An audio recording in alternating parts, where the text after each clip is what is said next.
can save Yona, Weiss. It's you, isn't it? No! Stay back! Anyway, take it easy, yeah?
Is this beast a shade as well? No! You've got to stop this! Tool hope to stand against the Shadow Lord. I don't want to hurt my friends. Kill him, you glorious bastard! I have a reason to live!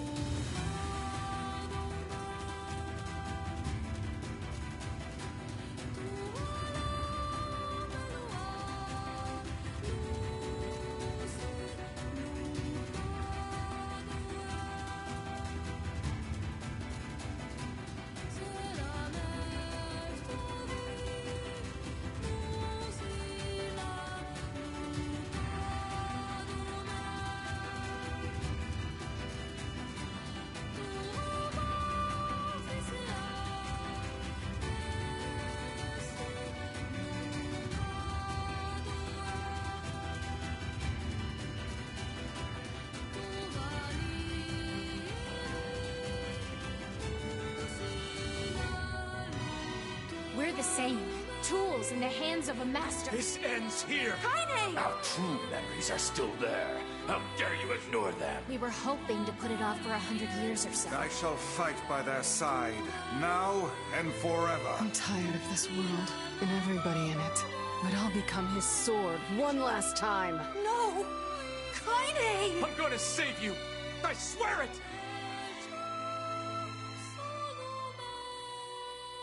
Thanks for always being there for me.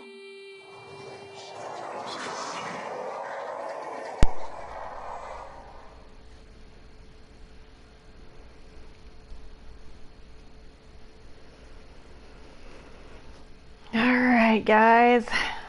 Are we ready for more heartbreak? I don't know. I don't know. I don't know if I'm ready. I don't know. Okay. Does that do it, I wonder? We'll have to see.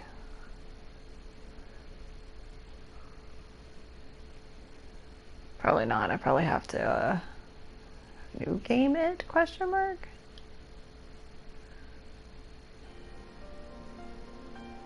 Oh. Whenever I interacted with Kaine, I was reminded about something from my past. Maybe my mind has been confusing her with my sister this whole time. Anyway. Emil, my boy, I'm still not over it.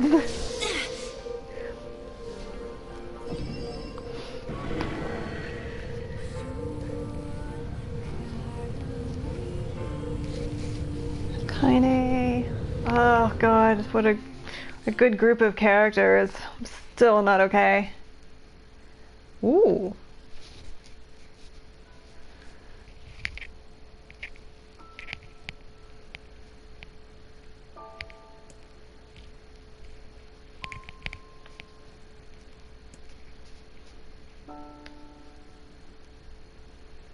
Let's see if I can read this. The sound of rain filled the village. The steep cliffs that surrounded the area magnified sound, causing even the slightest drizzle to rattle like a thunderstorm. Thin wisps of smoke streamed from huts as the villagers huddled in their homes and waited out the rain. A single child, however, had braved the downpour, and was now wandering slowly toward the wooden hawk-shaped weather vane at the center of town. The wanderer reached the vane, which had existed for as long as Annie could remember, and stared. The child's face was simultaneously delicate and fierce, like a teacup that had survived a shipwreck. Those traits combined with pale white skin to give the face an almost sexless quality. If the beak turns east, I go home. If it stays west, then I... The child blinked. Rain slowly dripped down the young one's short hair and began its long descent to the ground. Come on. Come on! The child felt a slight breeze and watched as the vane slowly creaked to life. Spinning this way and that for a moment, it finally settled, with the beak pointing firmly toward the east. East? Really? Before the vane could move again, a jagged rock came spinning and tumbling through the air, striking home against the child's head. The force of the blow dropped the child to the ground as a hail of stones began to fall all around. Oh no, they found me! A heartbreaking smile crept across the child's face as the stones continued their assault. Through the rain, the sound of multiple footsteps grew louder before a voice rang out. Yoo-hoo, Kaine! The voice belonged to Demo, worst of all the bullies in the Eyrie. As Kaine struggled to stand, a final stone came skittering through the mud and bounced against her foot. Blood oozed from a cut above her eye and blurred her vision, but she could make out the shape of Demo and his usual gang of idiots. The boy seemed taken aback for a moment by Kaine's seeming indifference to the blood dripping from her face, but quickly regained his bravado. God, I can't talk today. What's up, freak? You like the rain? You like getting all wet? Or did you finally decide to run away from home? Though she knew it was futile, Kaine turned to leave. Before she could get more than a few steps, the other children scrambled to surround her, cruelty burning in their eyes. Kaine knew those were not the only eyes on her. The tormentor's parents watched from the safety of their homes. She was attuned to this sensation. It was one she had experienced many times before. While some villagers simply turned a blind eye to the actions of their children, many encouraged it openly. In a society ruled by superstition and fear, Kaine was something to be hated, and if possible, destroyed. I didn't say you could leave, freak. Demo's words chewed at her like a worm through an apple. He can't hurt me, she lied to herself. Be strong, be brave. He can't hurt me. He can't hurt me. He can't hurt. Oh look, the little freak is gonna cry. What's wrong? Are you sad that everyone hates you and wants you dead? Kaine prayed for the rain to flood down and carry her away from a world that seemed to have no place for her. But if there were gods, they chose to ignore her. As Demo crept ever closer, the clouds began to thin and the rain slowed. Even the weather hates me. I'm useless, a failure. I wish Demo's rock had taken my head off. Kaine couldn't meet Demo's leering gaze. She lowered her eyes and stared at the muddy ground below. The bully moved forward until he was inches away. She could smell the scent of old meat on his breath. The boy grabbed Kaine's face with thick fingers and yanked it upward. She tried to turn away, but he forced her gaze back and jammed his thumb against her eyelid to pry it open. Show me. No. Did you just say no? Demo grinned evilly. You don't say no to me. No one says no to me. Not even taking his attention from Kaine, he called to his cohorts. Come on, guys. Let's give the freak what she deserves. As soon as Demo finished, kicks and blows began to rain down upon Kaine. Demo paused, still grinning, as Kaine curled into a ball and tried to make the pain stop. I don't get you, freak. What you acting like a girl for, huh? Everyone knows what you really are. Kaine ignored the question, choosing instead to stare at the weather vane. It continued to point east, as if supremely confident about the future it had chosen for her. Go home? Yeah, that's a funny joke for someone with dead parents and no home to go to. Freak, chanted their children. Freak, freak, freak. Kaine closed her eyes and listened to the rain, waiting for the pain to start again. As the clutching hands of the village children closed around her, she bent her mind to the sound of the rain, letting it become her world entire. The rain fell, but the pain never came. Only when the laughter of her tormentors turned to terrified cries did she dare open a single blood-caked eye. Kaine was shocked to see Demo sprawled on the ground, holding his head and screaming in pain. She could see blood welling from spaces between his fat, twisted fingers. Oh my god, he's crying. He's actually crying! Deprived of their leader, the other children glanced back and forth between themselves, as if waiting for someone to step forward and take charge. When no savior emerged, they began an uneasy shuffle away from Kaine. But the young girl was the least of their concerns. Instead, their attention was rapt on the ancient woman standing a few feet away.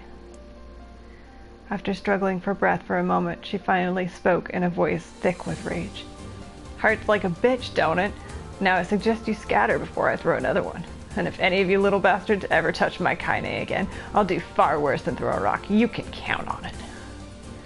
The old woman crouched down and gently touched the hand Demo was using to cover the wound. Before he could think to protest, she ground her palm into it and twisted back and forth. "Ow!" he screamed, leaping to his feet. "Stop it! What are you doing? Quit whining. Ain't no one ever died from a scratch. You hit me with a rock, you stupid bitch! A big one! That thing could have killed me!" The old woman shrugged. "Death is the best cure for stupid." Demo's face twisted with rage at her words. Locking his eyes on Kaine, he took a step backward and spat on the ground. "Get out!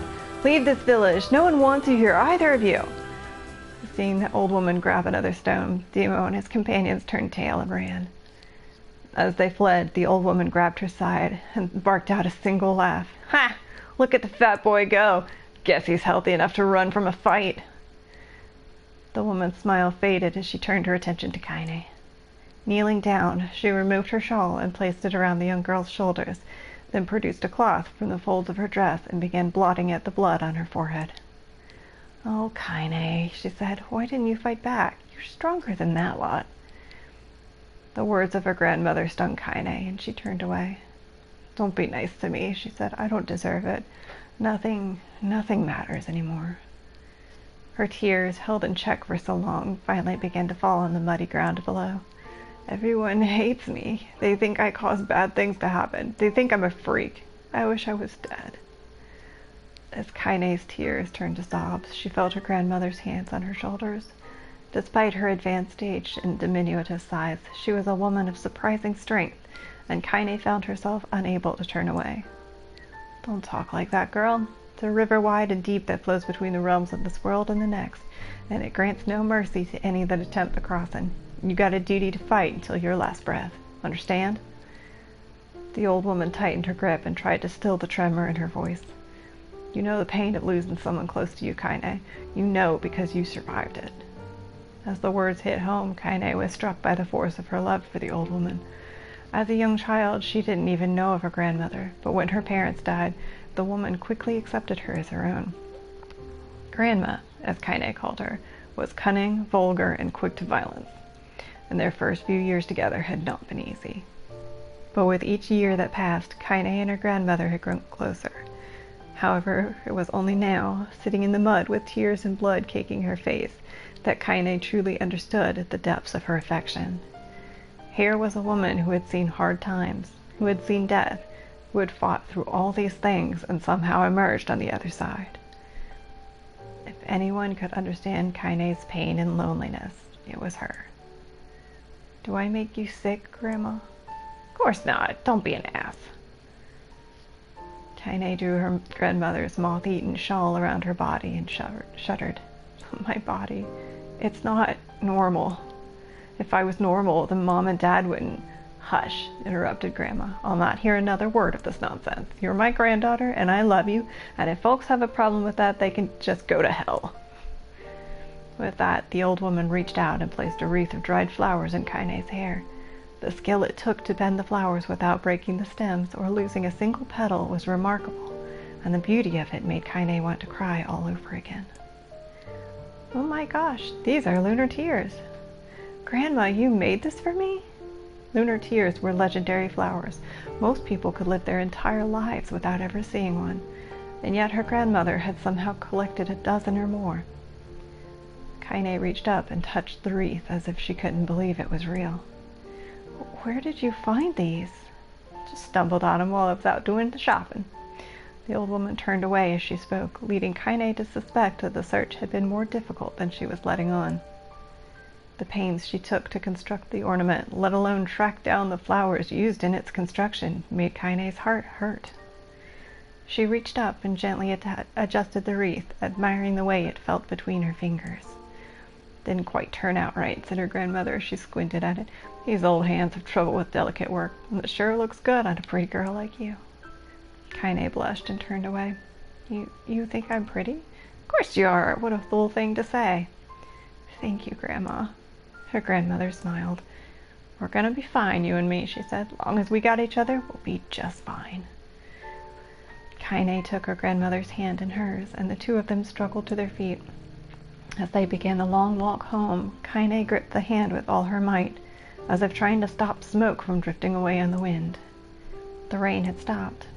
Kaine stood beneath the weather van, watching it spin in lazy circles, no longer caring about the direction it faced when it stopped. "I don't need to escape. I have a home now. Grandma loves me, and that's enough, even if it's us against the world." Kaine let her gaze drift up past the vane into the cloudy sky. The last faint hints of a rainbow were slowly fading. As she turned and headed for home, the light scattered into a million particles and vanished, seemingly taken away on the breeze. Kaine's Dreams Daily Life. In the distance, Kaine heard the steady sounds of an axe striking wood. The noise had a purposeful quality to it, as if she was hearing a master woodsman go about his work. "Yeah, I see that smile." The firewood being produced, however, was as far from a work of art as could be. Pieces of every shape and size were being flung about a barren yard with wild abandon. Anyone trying to stack such wood would probably die of frustration before the job was through. "Stupid piece of shit axe!" Kaine's grandmother flailed away with the axe, filling the air with both splinters of wood and words that would make the most hardened sailor blush. "Grandma!" called Kaine. "That you, Kaine?" yelled the old woman, taking her eyes off the wood for a moment. "Don't get too close or I might take your goddamn foot off by mistake." She brought the axe down on a piece of wood, sending chips flying in every direction. One spun past Kaine close enough for her to hear the whistle, at which point she decided to step back. Once she'd scuttled to a safe distance, she cupped her hands around her mouth and shouted, "Grandma! Do you need help? I can get you water or lunch or a new axe or something." The axe, poised to strike another wobbly blow, paused in midair. The old woman considered her granddaughter's offer for a moment and then smiled. "Tell you what, since I'm doing such a piss-poor job of chopping, why don't you come here and take over so I can go get the water? Shades have been restless lately, and I don't want you running into one of them bastards." Relinquishing the axe, her grandmother picked up a long pole with wooden buckets on either end. Gathering water was by far the more difficult of the two jobs, but Kaine knew better than to complain. Once Grandma's mind was set, there was no changing it. Kaine did her best to help with chores, but Grandma took every task that required travel to the village. Though she had a long list of plausible excuses, Kaine knew the real reason. She didn't want her granddaughter to be taunted and harassed by the villagers. Once Kaine moved in, Grandma decided to take up residence a good distance from the Eyrie. Out of sight, out of mind seemed to be the best policy when it came to the villagers and her granddaughter, and rare were the days when any but the two of them could be found on the rocky acre of land they called home. Kaine enjoyed the solitude, but harbored a secret resentment that her grandmother was forced to spend her golden years in such a place. After watching her grandmother leave, Kaine turned her attention to the task at hand. She had never chopped wood before in her life, and soon discovered why the old woman hated the chore. Swing after swing of the axe produced only a tiny crack in the wood, and when she finally managed to connect with a solid stroke, the tool embedded itself in the log and refused to budge. Frustrated, Kaine swung the axe around her head and threw it, log and all, across the yard. Damn it! Ugh, crap! She suddenly understood the joy her grandmother felt in a good curse. Happier now, she picked up the axe, forced it from the wood, and resumed chopping. She had a natural skill with a blade, but the task was challenging, and blisters soon began to form on her small pink hands. This is tough. My logs are all weird sizes. Spitting on her palms and ignoring the pain, Kaine redoubled her efforts. Just as she was developing a rhythm, Grandma returned from the village. Setting down her buckets with a small sigh, she took one look at the logs and coughed out a wheezy laugh. "Pretty clumsy, girl. You better practice if you..." Her grandmother suddenly collapsed to her knees, causing one of the buckets to wobble precariously. Eyes wide, Kaine dropped the axe and ran to her grandmother's side. "Grandma!" The old woman shook her head and pointed a trembling finger at the bucket. "Get the bucket. Can't let it spill." Kaine steadied the bucket with a foot as she knelt by her grandmother. A small bit of water sloshed over the side and made a new home in the hem of her dress, but Kaine didn't notice. "Grandma? Grandma, what's happening?" Crazed with panic, she grabbed her grandmother by the shoulders and shook. After a moment, the woman lifted her arms and batted Kaine away. "Stop that, just stop," she cried, breathing heavily. "It ain't like I'm dying, just tired from the trip is all." Kaine desperately wanted to believe her, but one look at the old woman's shaking hands and worn face told her more than words ever could. Her grandmother had lived a long, hard life, and it seemed the bill was finally coming due. The time when her grandmother watched over Kaine was ending. Sooner than either of them had feared, the positions would be reversed. The next morning, Kaine came to the side of her grandmother's bed and took her wrinkled hand. "Grandma, you're sick and you need medicine. I'm going to the village." The old woman shook her head and tried to rise, but Kaine gently pushed her down. "It's all right. I'll be fine." Her grandmother fixed her with a gaze that could melt steel. After what seemed an eternity, she finally lowered her eyes and sighed. "Well, I don't like it, goddammit, but I guess I should quit being so stubborn and let you grow up." The old woman watched as Kaine strapped on her boots and made her way down the road to the village. Hours later, as an unseen sun made its way across a dark and rainy sky, she was still watching. Kaine moved at a brisk pace, checking her pockets every few minutes to make sure the money her grandmother gave her was still there. Every noise caused her to spin on her heels, making sure she wasn't being stalked by a shade, or worse, Demo and his gang. But she encountered neither tormentors nor shades, and Kaine finally found herself at the entrance to the village. The few adults she could see glanced sideways at her, then muttered to each other behind raised hands before slinking away into the shadows. Her heart racing, Kaine took a series of rapid, shallow breaths and tried to calm herself. "I have to prove myself. I have to help Grandma. I have to be strong." She chanted those words to herself over and over as she slowly made her way. Finally, her eyes settled on a rotund older woman who was angrily waving her arms in the air and telling anyone who would listen exactly what she thought of Kaine's presence. "Hey, lady," said Kaine with a bravado she did not feel. "Where's the apothecary?"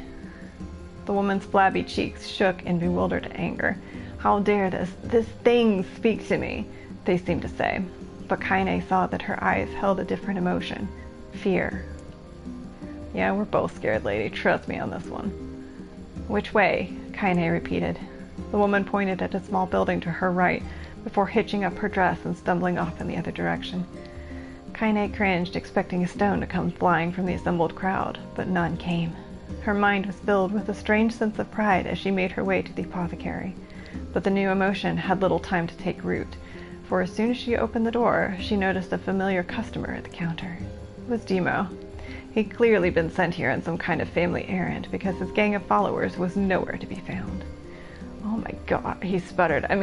What are you doing here, freak?" The insult was delivered without force, and Kaine happily ignored it. Stretching on tiptoes to see over the counter, she asked the shopkeeper for the medication. "Ha!" barked Demo. "That old bitch finally keel over. Go to hell, Demo." The boy's eyes grew so wide they seemed ready to fall out of his head, but before he could let fly a comeback, or worse, a punch, the apothecary told him to knock it off before he kicked him out of the store.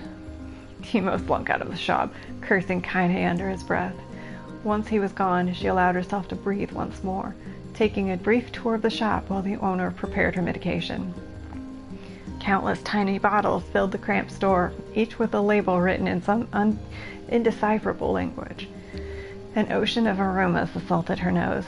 creating a scent that was exotic, but not altogether unpleasant. Seeing such a variety of supplies gave Kaine a sense of peace. Surely, in a world so vast, there would be a place that she could call home. On the far wall behind the counter rested a portrait of a stunning young girl.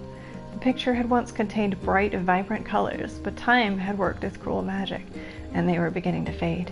The beauty of the work, however, remained undiminished. "You like that picture?" Kaine turned to find the apothecary with a small vial of medicine in his hand.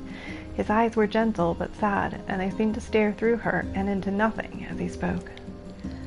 "That's my daughter. I sketched it when she was just a little girl. She's been dead a long time now." Kaine didn't know how to respond. She just stared at the portrait and tried to come up with the right words. "Pictures are wonderful things," continued the shopkeeper. "They let the ones closest to you live on forever." He shook his head slightly, then looked down at Kaine and smiled. Handing her the medicine, he reached into his sizable green apron and produced a handful of old wax crayons. "You should have these. There's no one left that I wish to draw." Kaine took an instinctive step back, causing the shopkeeper's face to darken. "Yes, I've heard the rumors about you," he said. "It's a small village and word travels quickly. Between you and me, I'm not sure which of them to believe, but I also don't think they matter much. I know your grandmother, Callie, and I know the way she was driven out of this town is just deplorable." "Grandma's name is Callie?" thought Kaine suddenly. She was still mulling this new fact over in her mind as she reached out and gently took the crayons from the apothecary's hands. "Your grandmother is an old friend of mine," he said as Kaine scooted away yet again, "and I owe her much. I wager she would like it if you drew a picture of her." "Yes, I think she would like that very much." Kaine murmured a quiet agreement, but inside her heart was bursting. Never before had a villager treated her with anything but complete contempt. It was a tiny, almost imperceptible step, but it was a step nonetheless, and with enough tiny steps, she might one day discover the rest of the world. When Kaine returned home, she found her grandmother asleep in her bed. Her feet were blackened and raw, even bleeding a bit in places, leading Kaine to think that she had been pacing around the room until exhaustion finally caught up with her. She placed the medicine by her grandmother's pillow and turned to leave, but found the old woman's hand clasped around her arm. "Back already, are you?" asked her grandmother with a yawn. "Come here, let me have a look at you." Grandma sat up and examined Kaine from head to toe. Finally satisfied that nothing terrible had befallen her grandchild, she leaned back and allowed herself to relax. "Well, how was it? Those bastards give you any trouble?" "It was kind of fun," said Kaine with a small smile. "No, seriously, it was." "Fun, eh?" asked her grandmother in a voice which implied she believed anything but. "Uh-huh, so anytime you need me to run an errand, just let me know." As she spoke, Kaine removed the crayons from her pocket. After a brief explanation of their source, she informed her grandmother that she was going to sketch her portrait. "Portrait of me? Ridiculous. No one wants to stare at a wrinkled old crone." "But Grandma, it'll make you live forever." "Horse shit," said her grandmother, throwing back the sheet from her bed. "Living forever would just piss me off. Now put those crayons away and help with dinner." But Kaine would not relent, and in the end, Grandma found herself leaning against the wall of their house as if posing for a master artist. Kaine took up the crayons, eyed her subject carefully, and set to work. Just as her grandmother was about to nod off, Kaine finished the piece. After staring at it for a bit, she released it from her grip and let it slowly drift to the floor. "It's terrible. It doesn't look like you at all." "Sorry, Grandma. I thought these crayons would, make drawing easy or something." The old woman's eyes narrowed at her granddaughter's disappointment. "Let me be the judge of that," she said, ignoring the pain in her back and reaching for the paper. The sketch could have been a person's face. It also could have been a boulder, a lump of clay, or an incredibly misshapen loaf of bread, all rendered in a chaotic array of colors. The old woman stared at the picture for a long time, then slowly wheezed out a laugh. "Oh, Kaine," she said between laughter, "you truly are my blood. You're as clumsy as me, and I love it. But, hush, I won't hear any more bull about how ugly you think it is. It came from the heart, and I'll treasure it always." True to her word, the old woman gave the picture a place of honor above the kitchen table. In the days that followed, Kaine would often catch her staring at the portrait with a strange smile on her face. In action, she interpreted as silent, mocking laughter. A week later, Kaine could stand it no more and asked her grandmother to take the artwork down. "Posh," said the old woman. "I'll take this down when they roll me in my shroud." She pondered this for a bit, then turned to Kaine and dropped to one knee. "Listen to me, girl. Seeing this picture makes me happy in a way I've never felt before, and it makes me want to go on, so that someday you can feel the same happiness." It was a moment that burned itself in Kaine's memory, a perfect blend of pride and love and joy that came together to form a lifelong remembrance. She swore never to forget this moment, to never forget the old woman who had made her place in the world possible. Time moves on. People and memories move in and out of a life like ghosts passing through a hall. But this moment will be different, Kaine swore, because I will remember it forever. Forever. Oh boy. We're getting Kaine stuff, which I'm loving, but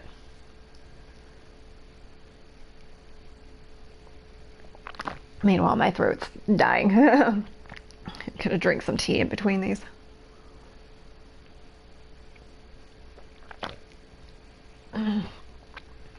Kaine listened to the sound of crackling firewood and stared at the black object on her plate. She had been pushing it around the wooden disc for a good 10 minutes, ignoring the bemused stare of her grandmother. Finally, she summoned her courage and gave the object a brief sniff. A sharp, bitter scent flew up her nostrils and made its home there, causing her face to twist with disgust. "Grandma, I can't believe you want me to eat a bug." The old woman threw some more wood under the cooking pot and snorted. "It's no bug, you fool girl, it's a berry." "Why the hell would I be feeding you bugs?" "Yeah, well, it sure looks like a bug," said Kaine. "And I think it's burnt or something because it smells terrible." With that, Kaine held her nose and threw the berry in her mouth, chewing as little as possible. "Oh yeah, that's terrible, all right." "Why, you little brat," laughed the old woman. "Look at the sass on you. You've been spending too much time with me, and that's a fact." 5 years had passed since the moment when Kaine's grandmother saved her from the bullies. As is often the way with two stubborn people, their relationship had grown in fits and starts, but moved forward all the same. Meals that used to be somber affairs were now filled with laughter and hurled abuse in equal measure. Kaine could not remember a time when she had been happier. As the years went by, Kaine started to shoulder more and more of the daily responsibilities. Her grandmother's legs grew weaker by the day, and she could no longer do many of the chores she used to take for granted. And so this morning found Kaine lacing up her work boots with a breakfast of burned berry rolling through her body. Cool. "Where are you going today?" asked Grandma suddenly. Kaine looked up, surprised. The old woman rarely asked for specifics anymore. "Well, I was going to check out the kelma trees and see if they were ripe. I thought we could make some jam or something. Oh, and I'm going to pick up some flagstones, so I need to take the wheelbarrow." "Flagstones? What in the hell for?" Kaine stared at her grandmother, then held out an arm and swept it around their home. Constructed mostly of cloth, rope, and rubble, the old place sagged like a boxer in the final round. "Grandma, a dying cat could shoot through this house. I'm going to build a stone wall so we have some protection." The old woman laughed, exposing her toothless grin to the world. "God damn, girl, if a bunch of thieves want to ransack this old place, let 'em come. We got nothing worth stealing anyway." "I'm not worried about thieves. I'm worried about shades. People saw one west of the village yesterday." The old woman tilted her head and stared at her granddaughter. "Well, shoot, I don't know why you have to do it today. We can worry about it some other—" "Grandma, no." "If I don't go to the kelma trees, we won't eat tonight. You know that." A confused expression passed across the old woman's face, and for a moment she was a small child lost at a carnival. "Yes," she said after a bit. "Yes, of course you're right. I'm sorry, Kaine. Lately it seems my mind is—" She didn't finish the thought, instead walking over to her nightstand and gently taking the wreath of lunar tears from the drawer. The flower's petals had aged to a brilliant whiteness, and Kaine thought it was more beautiful now than the day she first received it. "You're going to be a true woman soon," Grandma said as she placed the flowers in the girl's hair. "So that means less chatter about shades and building defensive walls, and more talk about how beautiful you've become." Annoyed, Kaine reached up to remove the garland, but the look on her grandmother's face stopped her hand. "You're a beautiful thing," said the old woman, "and there ain't another like you in all the world. I'm very proud of you." "Okay, Grandma, that's enough goddamn compliments for one day." "Such a mouth on you. Where did that come from?" Gee, I wonder. I'll teach you to sass me, girl, yelled Grandma. Suddenly she lurched forward and grabbed Kaine by the ears, pulling her around the room with a crazed grin on her face. Grandma! Yelled Kaine in a quaking voice. Grandma, stop it! What the hell? The old woman stared at her and blinked, then slowly held her wrinkled hands out as if it was the first time she had ever seen them. I don't know what happened there. I'm sorry, girl. Sometimes my mind just... Kaine thought the look on her grandmother's face was the most heartbreaking thing she had ever seen. Listen, maybe I should stay home after all. No, I won't have you stay here to keep an eye on an old codger like me. You go get your fruit and your wool and whatnot. I'll be fine. And when you come back, I'll have a nice grasshopper dinner waiting for you. Kaine rolled her eyes and kissed her grandmother on the forehead and made ready to depart, trying desperately to ignore the worry that was gnawing at the walls of her heart. Kaine could feel the old woman's eyes watching her as she moved down the path. Don't turn around, she told herself. But in the end, the temptation was too great. She spun on her heel for one final look and saw a small, bent woman standing in front of a ramshackle hut with a sad expression on her face. God, she looks so old now. It's like the wind could reach down and just carry her away. Kaine worried about her grandmother all day, causing her work to suffer. What little fruit she could collect was tossed carelessly into the wheelbarrow, and she only found a couple of stones before losing interest in the project. Finally, as dusk approached, she decided to call it a day. Cursing herself for the lack of focus, Kaine pushed the nearly empty wheelbarrow back down the path. As she crested the final hill, she suddenly froze in place. The wheelbarrow fell from her fingers and collapsed on its side, sending a few pieces of wrinkled brown fruit rolling back down the hill. Her gaze was transfixed by a thick black cloud that hovered just ahead. Tracing its path with a finger, Kaine suddenly felt her stomach knot in on itself. No! Oh gods, no! Her grandmother's house was ablaze, the flames licking up as if trying to touch the sky itself. Grandma! Grandma! Kaine ran then, faster than she had ever moved in her life. Once she tripped on a stone and went sprawling into the rocky ground, but she leapt to her feet and continued running, unmindful of the blood that spilled from her wounded hands and knees. As she got closer and closer, Kaine's mind began to race in time with her footfalls. It's too dark. It's too dark. Not just fire. Can't be fire. Too much smoke. Gotta save her. Gotta save her. She burst into the front yard and came to a sudden halt, her worst suspicions confirmed. The smoke from the fire was mingling with the thick, inky blackness of an enormous shade. The massive creature supported itself on 3 twisted feet and achieved balance through means of a large armored tail. Scales, horns, and claws sprouted from its body in a random chaotic pattern, giving it the appearance of a lizard designed by some insane god. Seeing Kaine, it let out a roar and flicked its tail, sending small whirlwinds spinning around the yard.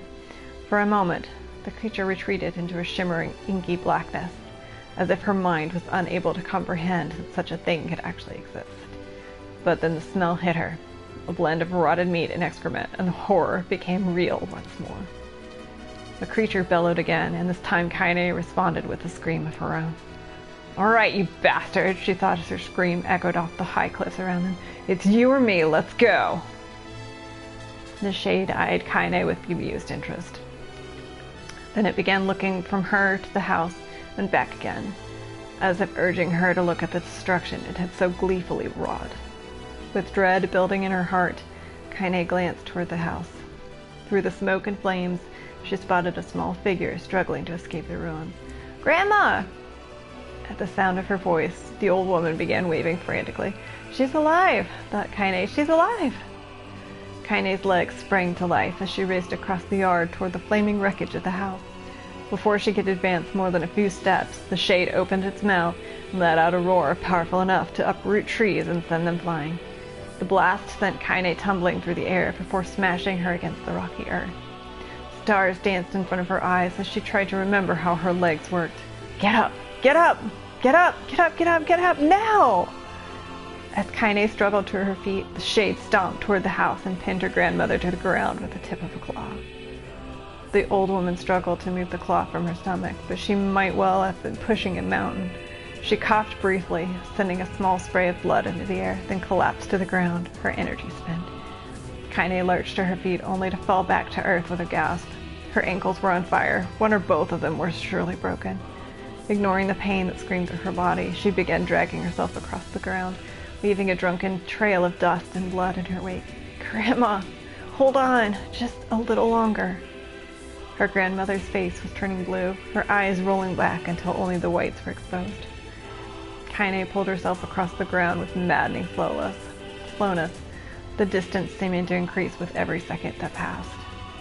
The shade glanced between the two women and flicked out its tongue, its giant mouth turning up at the corners. Short, panting breaths belched from somewhere deep inside its core. "Bastard, laughing at us." She had no idea how such a mindless creature could experience emotion, but there could be no doubt the shade was taking joy in their suffering.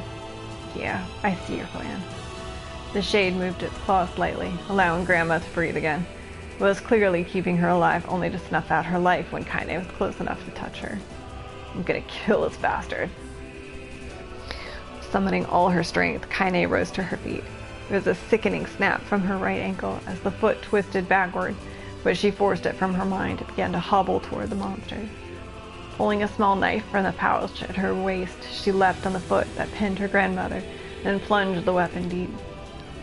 "Give her back!" she screamed. "Give her back to me!"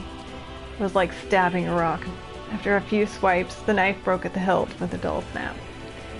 The shade panted laughter again, then raised its tail and sent it rushing through the air toward the young girl that was latched to its foot. Kaine never had a chance. The tail struck her square in the chest and sent her crashing into the burning wreckage of the home. As she lay on the ground with blood pouring from multiple wounds, a small, weak voice spoke up. "Kaine?" Kaine's vision blurred, but she forced herself to focus on the sound. Finally, her eyes cleared enough for her to make out her grandmother's hands reaching out to her through the smoke. "Grandma? Kaine, you gotta run. You can't best this one." Kaine grabbed the hands and held on with all her strength. "Grandma, come on, we have to go." The old woman coughed loudly. One of her hands, slick with blood, slipped from Kaine's grasp and thumped to the ground below. "Grandma, no! No! I said run, goddammit! You have to live. You have to get through." The thought would stay forever unfinished. Before she could say another word, the shade's clawed foot descended, smashing through the remains of the roof and down upon the shattered figure of the old woman. Blood oozed from gaps in the creature's toes as the terrible, putrid smell assaulted Kaine's nose once again. She stared at the foot, dumbfounded, convinced that what she was seeing could not possibly be real. When the creature finally lifted its appendage, all that remained underneath was a twisted, unrecognizable mass of rubble and red. Her grandmother was gone.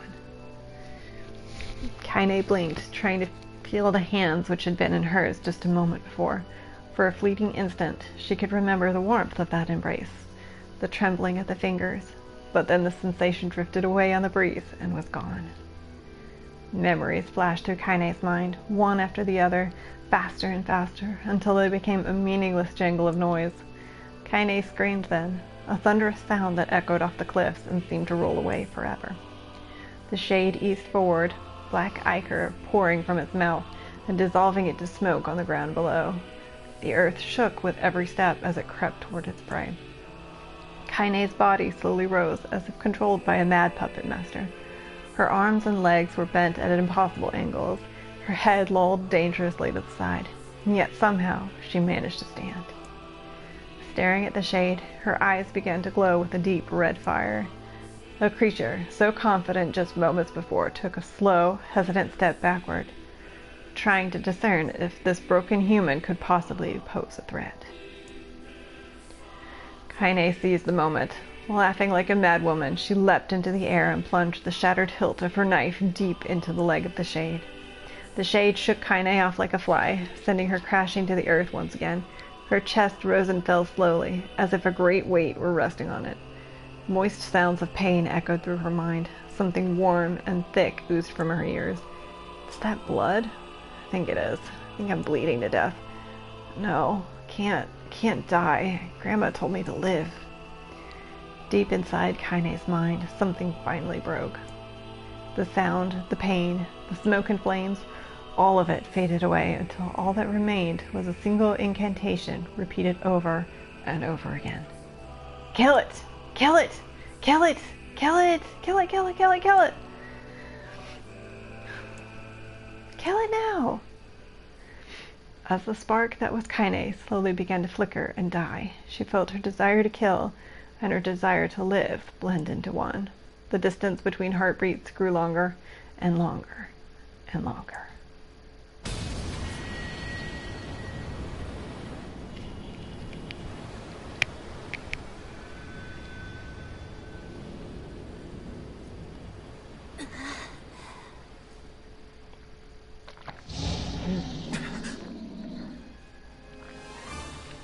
The beast approaches. Oh, I know.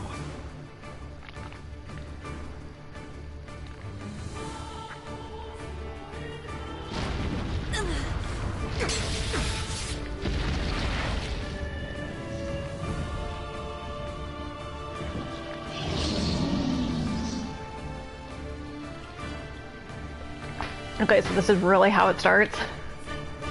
Oh, hello. Do I remember anything about this? What do I have? Oh, sweet. Literal New Game Plus, question mark?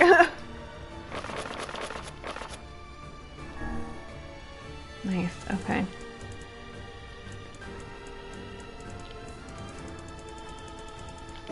Alright, well. What a Okay. this creature must have. How did it even survive these past 5 years? I want to know who it is. It dies today. Oh, that was ripped. I saw it. Just a normal time, yeah. Totally. It's not the blade, but the skill of the user. Strike it down.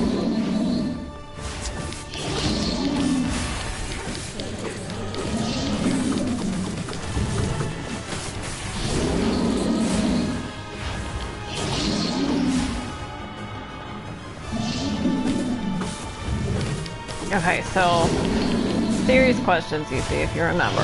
Oh, Chris told me to get the root B, all I have to do is replay Act 2. Is this how it starts? Like, obviously this is Act 2, but like, if I just like start with this whole series of dreams and scenes, this is gonna be my Act 2 root B.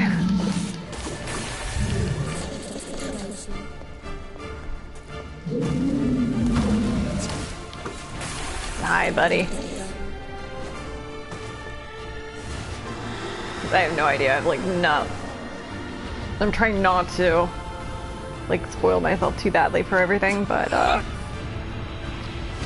we're just going to assume this is it. If I keep going here, it'll be root B. But yeah. Yeah, I know like some things are gonna be different, but like if I just continue on the save file, I guess.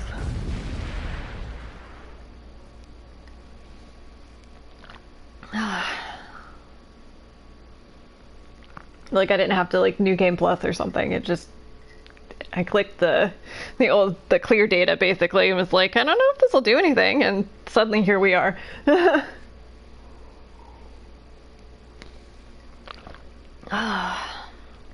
Kaine's dreaming.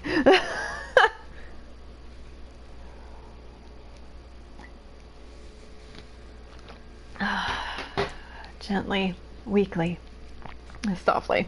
Okay, cool. Thank you. That's all I needed. The shade, sure that its tormentor was dead, turned and stomped off toward the horizon, stopping along the way to bellow one final roar. Couldn't kill it. Shamed beyond imagining, Kaine tried to turn her head to the side, but only succeeded in coughing up a huge gout of blood. It was getting difficult to see, and only after a moment of fierce concentration did she realize that her left eye was gone. Laughing to herself, she turned her remaining eye to the ruins of her home and noticed a ragged stump of arm resting a few feet away. Yeah, that's mine, she thought with a mad giggle. This is gonna make clapping a real bitch. Ha! Cried a sudden voice from the depths of her mind. Finally gonna die, are you? Well, you had it coming. Go to hell, Demo, she thought at the unseen assailant. Go to hell before I pluck out your eyes and feed them to a dog.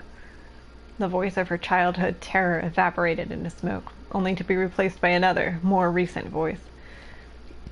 Hold still, said the apothecary, materializing from the ruins like a ghost. I want to draw you. That way you can live forever. No, stop. Don't want to live forever. I want to die right here. I see, he said quietly. Well, if that's what you want. The spectral shopkeeper fluttered in and out of existence for a moment, then produced a piece of paper and sketched quickly. After a few seconds, he turned the page to Kaine and smiled. Since you rejected my offer, I decided to draw someone else. It was a picture of her grandmother, real as life.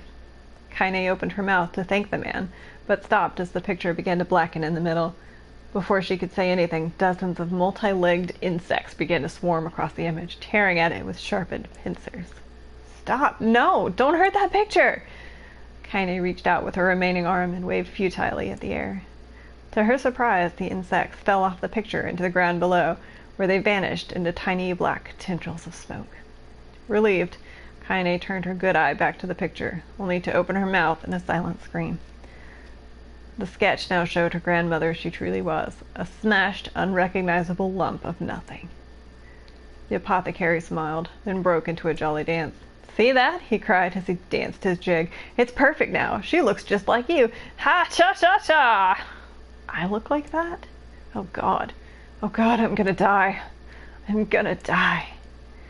Drowning in despair, Kaine laid her head back on the mud and smoke of her ruined house and waited for the end to come. But just before she let everything go, an unfamiliar voice began whispering in her ear. Ain't you got a wish, sunshine? The voice was vulgar and fierce at the same time, as if insanity had somehow found a way to take form. Kaine wanted to scream as the voice crawled under her skin, but her lungs refused to work. You know, a wish, like a prayer or something? Why don't you get on your knees and start praying to heaven? Please, invisible man in the sky, save me! Save me! Ha ha ha ha! Kaine finally resorted to shouting at the voice with her mind. I don't make wishes. They don't come true for me. I'm a curse, a freak. I should be left to die. The other voice boomed in her ears. Oh God, you are the best! Kaine glanced down and saw a black, shiny substance oozing from her legs. She tried to brush it away, but her remaining arm would no longer respond. Substance slowly crept around her feet, and then began moving up toward the rest of her body. Is this death? Is this what it's like? Or is it my mind just losing itself? She could feel the slime oozing upward, feel the hot, searing pain it left in its wake. Whatever else might be happening, she was still alive, and this was real. Come on, said the voice, let go. Kaine tried to ignore the voice and concentrate on the pain, but the newcomer would have none of it. Don't ignore me, sunshine. You're ready to give up, ready to die, so why not let me have it? Have what? Your body. Come on, give it to me. Give it to me. I want to stand on the ground, feel the rain, taste the wind. The voice paused as if licking its lips. When it resumed, it was filled with mad, unabated joy. And I want to take your hands and use them to choke the goddamn life out of people. I want to tear out their throats and bathe in the blood just like before. In response, Kaine shifted her head and vomited. The warmth of it crept down her front and mingled with the pain of the encroaching black ooze. Are you a shade? Yeah, maybe. What of it? The slime reached her face, crept up past her nose, and slowly oozed into the socket of her missing eye. The moment it touched her brain, Kaine was struck by the most powerful sensation she'd ever felt in her life. It was ecstasy. She wanted to scream with delight, but all she could manage was a small, whispered moan. Feels good, don't it? Asked the voice with a chuckle. Yeah, what can I say? I know how to please the ladies. Now give me that body. Come on, give me the body and I'll give you more of this feeling. It's a fair trade. A black lump began to protrude from Kaine's side. As she watched, it grew longer and thicker, eventually taking the form of her missing arm. I can see better, she thought. My eye must be growing back too. The slime reached up to envelop the rest of her face, but she managed to brush it away. Stop, she whispered, marveling at how she had regained her voice. Stop. The black ooze hesitated, as if considering this request, and quickly shimmered down her body before disappearing in a cloud of smoke. Ow, what the hell, sunshine? screamed the voice. We had a deal. I thought you wanted to die. Grandma said, can't die yet. A brief image of her grandmother, bloodied and broken, flashed before her eyes. She saw the shade that had killed her and heard its mocking laughter, then closed her eyes and forced the image from her mind. Her whole body was quaking with rage. When she opened her eyes again, they burned a bright red. That thing took my grandmother. We have to kill it before I die. Kaine glanced down and saw a mysterious pattern, the pattern of the shades, burn itself into her left arm. Well, I'll be damned, said the voice cheerfully. Look at that, Sunshine. I think you and me are going to be good friends now. Kaine stared intently at her arm. The more emotional she felt, the more the letters seemed ready to puncture her skin and begin infecting the rest of her body. The arm clearly had a will of its own now. Stop. Gotta stop. Holding her left arm in her right, Kaine took a deep breath and tried to calm herself. Come on, don't fight it, pleaded the voice. It's my favorite dish and I'm hungry. Let it go. Feel the anger. Burn with the fire of revenge. Thirst for blood. Then get out there and shut up. Shut up and get the hell out of my body. Your body? Oh, that's rich, Sunshine. Real rich. Look, why don't you just up and die so I can have this body all to myself? What do you say? I bet those buddies of yours in the area would really love to see you dead.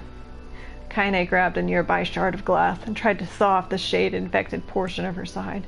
Before she could, her darkened left arm grabbed her right wrist, crushing it. Kaine screamed and dropped the shard as the sound of bone crunching on bone filled the air. Yeah, stupid idiot girl, you're possessed now, Sunshine, and there ain't no going back. The voice laughed again, a loud, long wail that seemed to go on without end. Possessed? Whispered Kaine. Yeah, possessed. You and me? We got what you might call a timeshare arrangement. Remember how folks used to think you were a freak? Well, wait till they get a load of you now. Kaine looked up, tears in her eyes. The sky seemed smaller somehow, darker. Is this because of that shade? Is this how they see the world? So, listen, purred the voice. I know this whole possession thing seems a bit sudden, but it ain't all bad. There's plenty in it for you two. I'm a very powerful creature, Sunshine, and now that power belongs to you. You got enemies? People you want to kill? I can make it happen. That little fat kid who kept picking on you? That big old shade that squashed your granny? We'll wrap them up in their own assholes. No more abuse for you, Sunshine. No more pain. Wait, said Kaine. You're a shade. Why would you help me kill another shade? What, you think I'm some kind of racist? Some killing snob? I don't give a good goddamn who you murder, honeypants. I just want to drink from the well. Kaine considered this as she struggled to her feet, the power of the shade coursing through her. The smoke from her house was drifting away with the wind, and she enjoyed the way the cool evening breeze felt on her new left arm. After a long pause, the voice spoke up again. So, how about it? You and me? We could have some good times together. Look, I'll even take care of the bloody part if you don't want. Fuck off, asshole, muttered Kaine. I'll handle the killing. Ah ha ha! Screamed the voice. Look at you go! Oh, Sunshine, we're gonna have so much fun!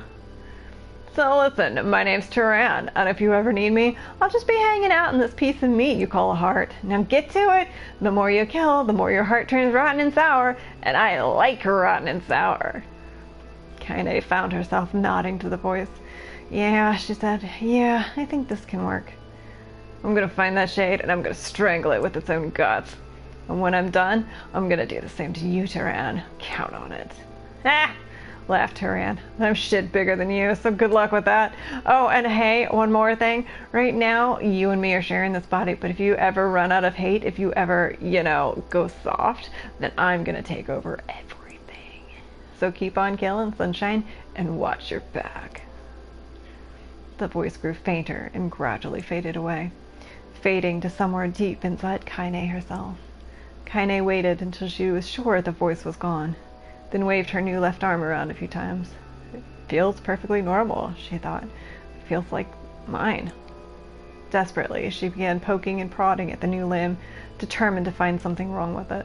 She didn't want it to feel normal. That would mean the creature inside her had already won. I am not a shade. I am Kaine. Repeating this mantra in her mind, she slowly began digging through the rubble of her house, being careful to ignore a certain red-stained spot in the corner. Finally, after what seemed like an eternity of heartbreaking work, she found what she was looking for. It was the wreath of lunar tears. Though it had been through hell and back, the garland's petals were as bright as ever. Kaine started to place it in her hair, then slowly lowered the wreath and stared at it. "I'm sorry, Grandma. I'm so sorry. But I don't deserve to wear this anymore. I'm possessed, corrupted, a freak.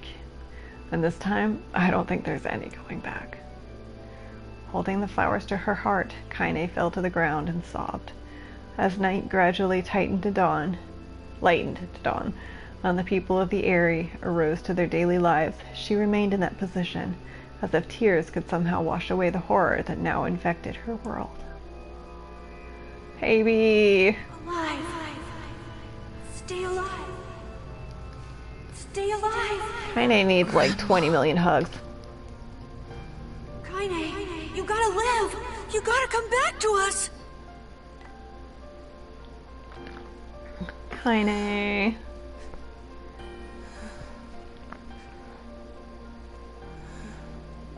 Oh, hey.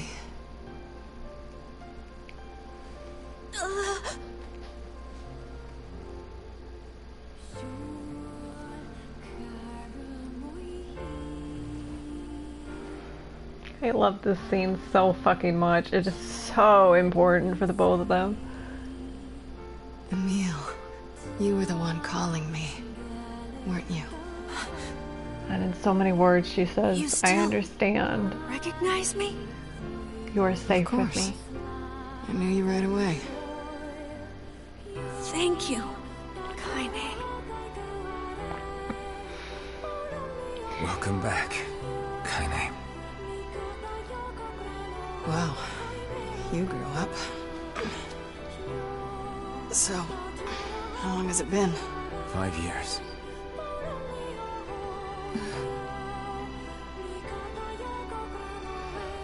Wah.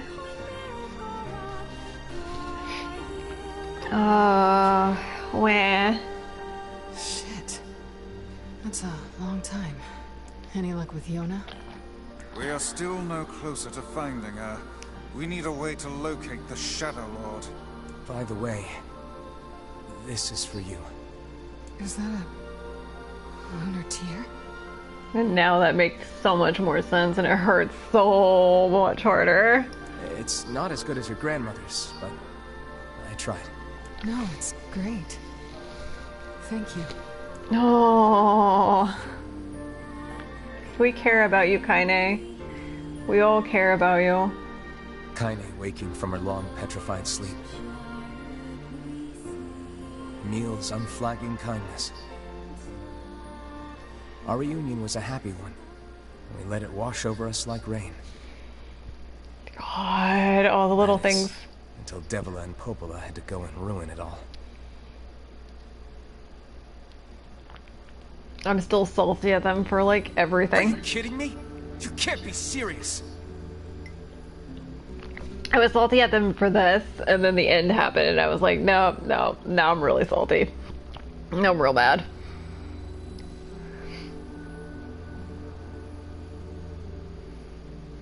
Okay, so it's pretty much sequential. I know you have to like do some collector stuff for C&D, but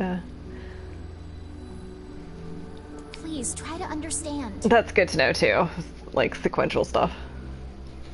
People are tired and scared, and I'm sorry. I'm sorry you have to bear the brunt of that. This is crap, and you know it. It's okay. We can sleep outside. No one's sleeping outside. You and Kaine saved this village, and now they want to run you out? I know somebody's a threat. People are afraid of us. And really, I understand. I mean, look at me. As long as you're still with us, I can deal with it. Emil, my precious Right, baby Kaine? boy. I'm used to sleeping outside. Yeah, she is. But We'll see you later. Sorry about this. Yeah, I'm sure you are.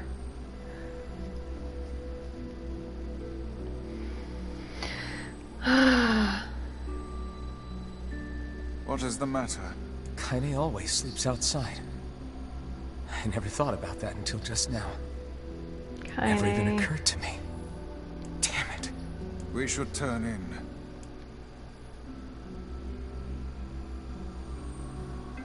That's so important now. Like, you kind of suspect it that night. because of where you find Kaine, but now, For like... the first time in my life, I hated Devila. Me too, buddy. Me too. For the first time in my life, I doubted Popola. But those feelings are pointless in the end. Are they? They said and did what they did for the sake of the village. Did they? Me hitting the sus button. From the horror of the shades. Sus, sus, sus. Press X to doubt. Really, how can I blame Devila and Popola? In the end, I'm just as bad. Because Gotcha. I never once stopped to think about Kaine and Emil's situation myself. I haven't even thought about Automata yet. I figure I'm gonna do the A through E endings of Replicant, and then I'll touch Automata.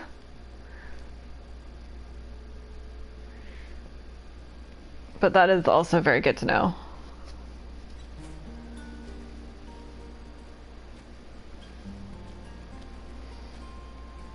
Nier and its multiple endings and replay value, and I'm like, good, but also, But what good would that even do? I got a fire going. Wait, is that... Campfires? I'm so happy to get to talk to you again. Hey! Yeah, Here we go. me too. I tried everything I could think of to save you, you know. I polished you with a special cloth. Nah. I poured warm water over you. Wait, you poured water on me? Yeah, but it didn't really do much except make you all shiny. These precious people. Thanks for saving me. I guess you noticed how I look different now. I'm sorry, Emil. I'm sorry for all of it. Well, I mean, this new form isn't all bad, you know? At least I can look at you when we talk, right? Hey, so why don't you tell me something about yourself? I'm not very interesting. Sorry. I call bullshit on that. Come on. I just want to know you better. Please? Fine. This all happened when I was a kid. Before the whole shade possession thing. My body is... different. And when the villagers found out about it, they started treating me like a freak. But one person, my grandmother, accepted me just as I was. No matter how bad things got, she gave me the strength to keep going. Oh my god, that many endings for Automata? Holy shit. Yeah, we'll see about that one. She's really special to you, huh? Yeah. Oh, hey! That gives me an idea. Since we cured your petrification, we should start looking for a way to cure your possession in my body. I know we can do it if we all work together. Oh, Emil. He's got so much hope in that little frame. It'll probably be super easy. That would be so Let me nice. guess. More warm water? Okay. Can we just forget I told you about that? No, because it makes her laugh. I love these precious people.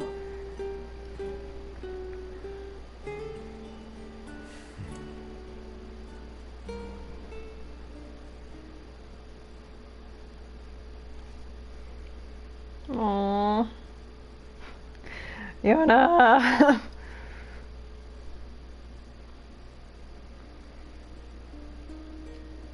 Sleep well? Sure. And yet your red eyes tell a different tale. Don't be so hard on yourself, lad. I need to go see Devila and Popola. Very well. Can we just like skip that whole thing? Can we just pretend that we did? What might that be? It's Mom's diary. Oh. I've not heard you speak much about your mother. She got the Black Scrawl and died when I was little. My apologies for bringing it up. It's all right. I can barely remember her face anymore. This is the only thing I have left of her. Reading it helps remind me of when we were still a family. I see. But the final entries get a little strange. In what way? Well, here, take a look. Diary of a Mom? Question mark? Ooh, system data saved.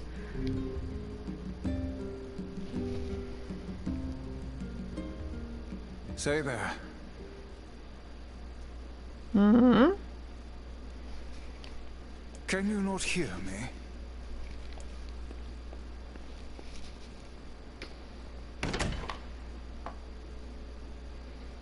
Why are you standing about like a slack-jawed ninny? Sorry. Felt like I was dreaming or something. What? Sleeping on one's feet is quite the talent indeed. Come now. There's the door. Right. Pop in here? Let's go. Hello?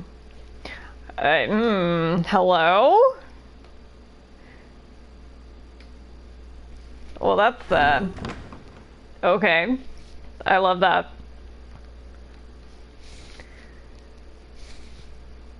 Oh.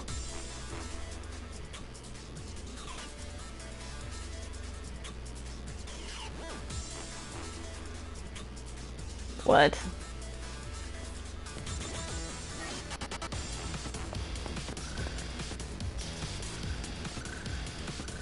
Okay, well I can't go up. Ow! Hello? Okay, I can still do that. Ow! Okay, so I can't go up. I have to go down? What the fuck? There's still shades here. Okay, I can still do this. I can still do that. What in the world? Oh, I'm sure this is gonna be great, right? Nothing can go wrong here. I don't know.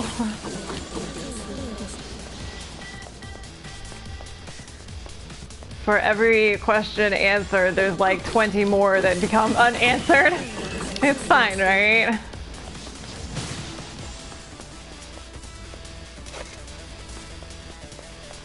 I'm sure this is fine. I'm sure everything is... Wow, that was a... Where the fuck is the end here? Okay, this just keeps on going. Let's just kill some things, I guess, question mark.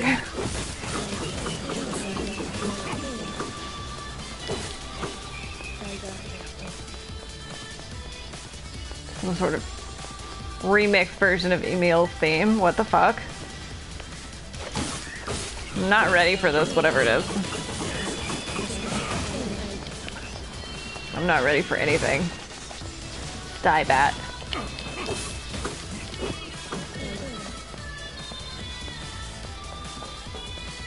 Why am I popping here right now? Oh, wait. Die. Get away. I don't want your bullet hell bullshit.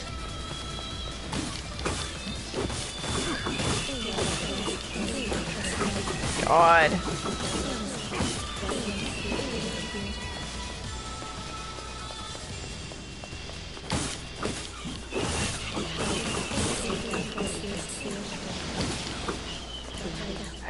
I already do have so many questions. What? Oh, there's a boss. Cool. Ow! Wow, how fucking dare you?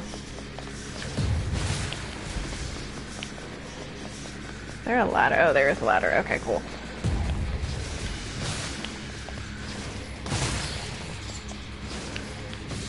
Oh, come on. Ow. Hello? Shoot the things in the air, thank you. Ow. I'll deal with him in a minute. I just want to kill the things in the air. Alright. Down we go. No. Nier. Please, thank you.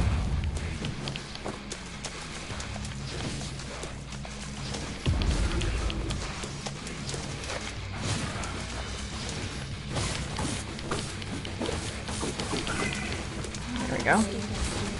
Okay. was too easy. Cool. Take that. Squints.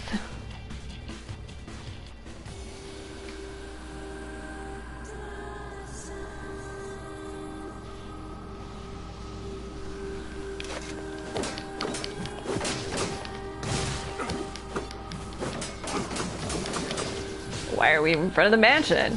Emil? Hello? Emil? Why are we in front of your mansion? Oh, all of you need to go away. So whatever the light filter is here, I can't see and I don't like it.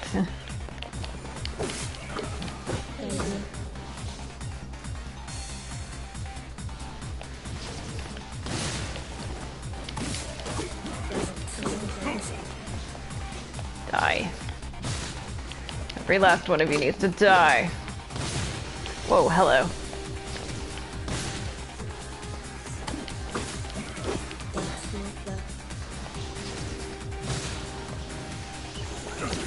No, not with your bullet hell. Enough. Enough.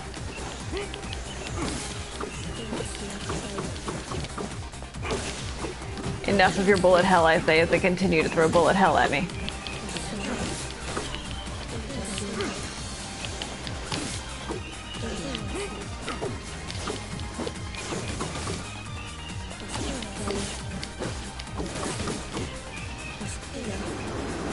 Oh, what the fuck?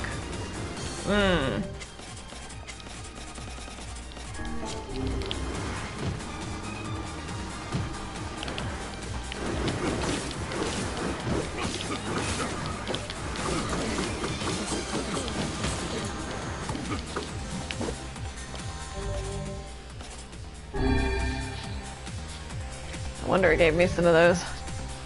Nice, thank you.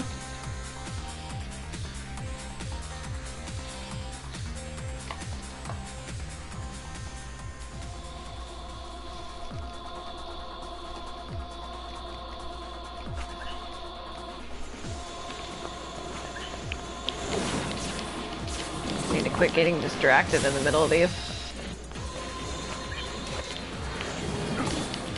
Now we're in the library? What?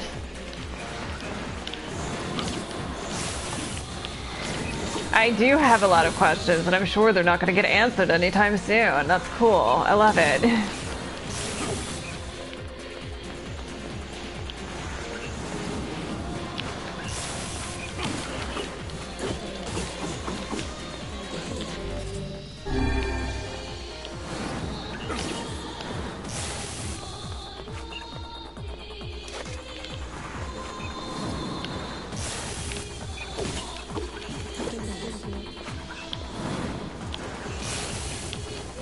Oh, no. No. Go away. Fuck off.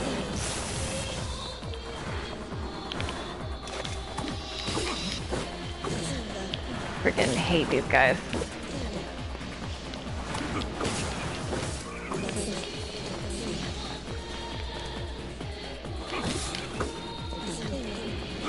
I hate the fact that they keep teleporting too. What the fuck? Go away. Please die. Please freaking die.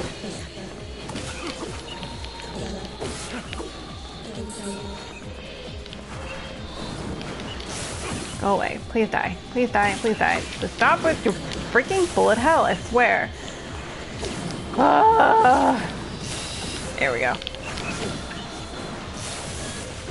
Ow. Yes, I do enjoy the music. Like the remix music is like so good, but I will agree with that. 100%. Also, hello, Code Llama, welcome. I appreciate your name.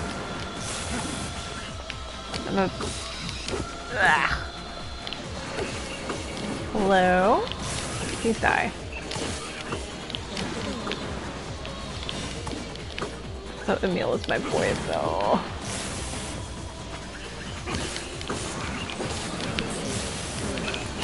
Oh my god, how much bullet hell can one place have? Probably all of it, every single one of it. Hello, where's the... Okay, there we go. Wolves Embrace, nice. I'm sure that's not gonna come back to haunt me.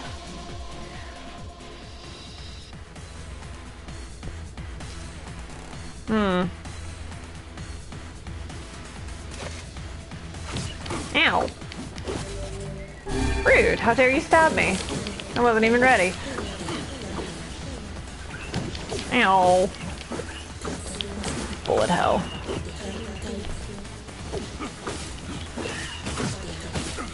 Yeah, that's right, just keep stabbing.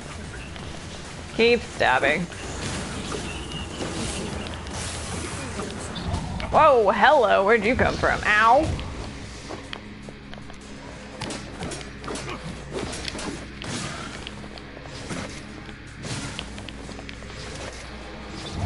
Ow. Okay, that's... Ow, ow, ow, ow, ow. Rude.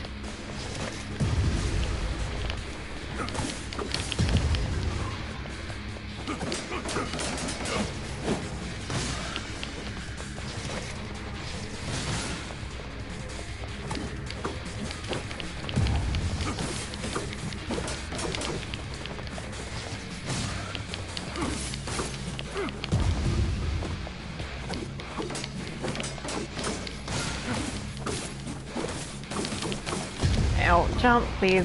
Thank you.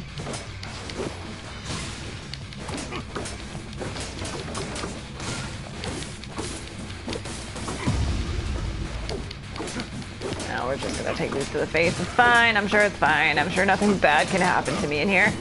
Wherever this is. Ow.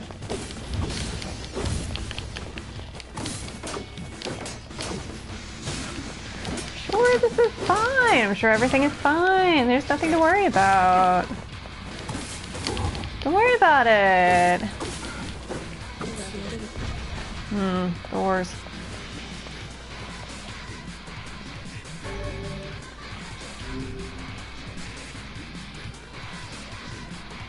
Oh, Yona, he could never hate you. Don't worry.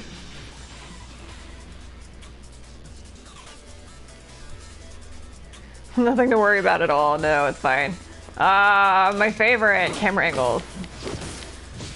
I love it.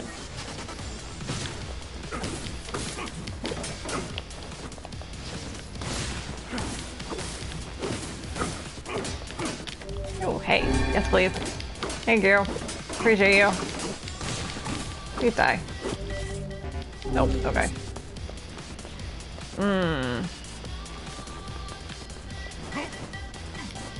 My other nemesis. Nope. Yep. Jumping while I'm doing this. Oh. Well, this has the feeling of those old SNES platforming games, like my old ancient Aladdin game. Yeah. Having some flashbacks here. Good thing I love that game. Ow, hey. Fuck you guys.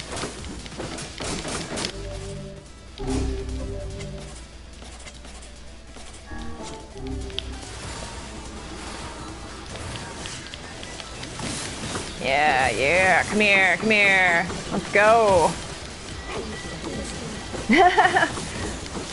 I was weird and I loved it, but it was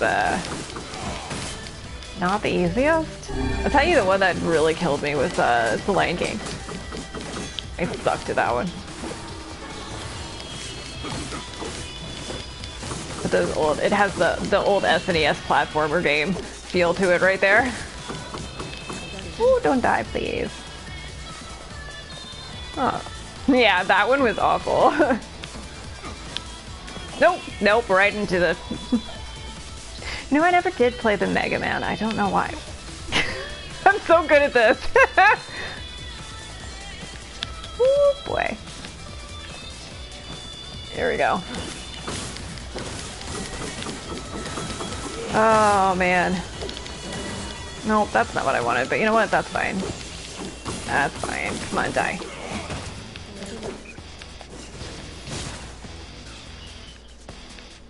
Yeah, I'm big on soundtracks, so yes, agree. Ah! No, no, no, no, no, no, don't you start. Thank you. Yes. There we go. Rude. Oh, there is a platform there. God, I can see. I'm totally great at this. Nope. The literal best.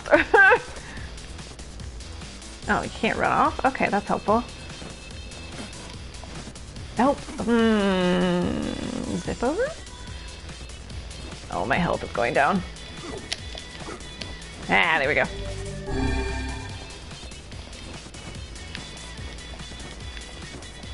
I'm so good at this. Oh, there's a boss and I have to... No, no, no, no, no. I have to fight you like this? That sucks. No. I wasn't great at this boss type to begin with, but... No, no, no, no, no. Don't hit me. Here we go. Please move. Oh, okay. Oh, that's right. I get outfits now. Hey. Cool, cool.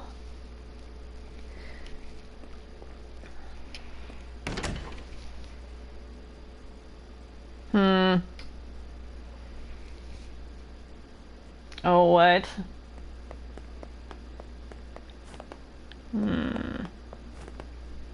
Cool.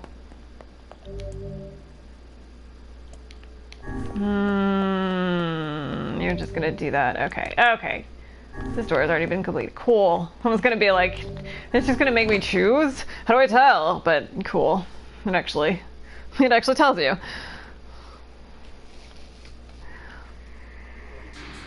I was gonna be real mad if it didn't. Ooh. Ow.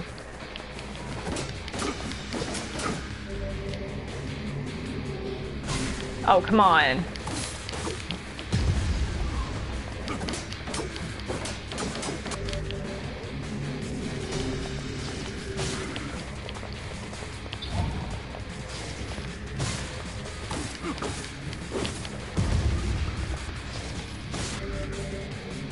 Damn.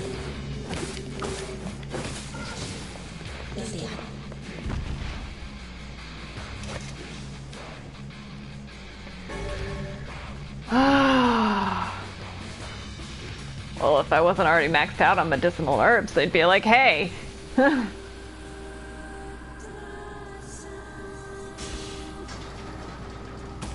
I have so many questions.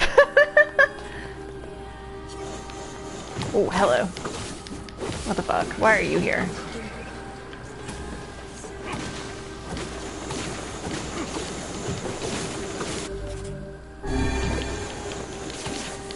What the fuck?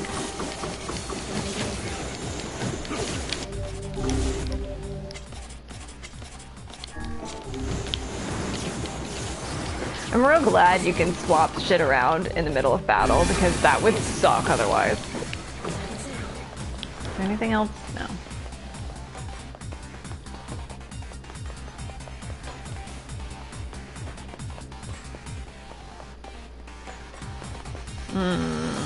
Two green doors. I love it.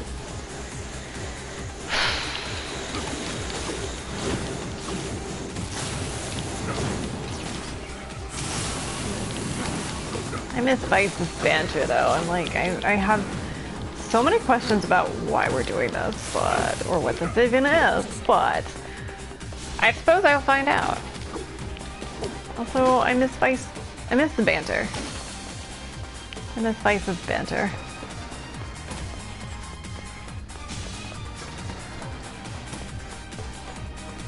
Okay, I guess I'm just gonna left-hand rule it here. Maybe. Ooh, what are you? Titanium alloy, nice. Okay. Ooh. Oh yeah, gimme. No? Can't go through there? Okay. Yeah, I started yelling at him. Not gonna lie. Like, just leave her alone already.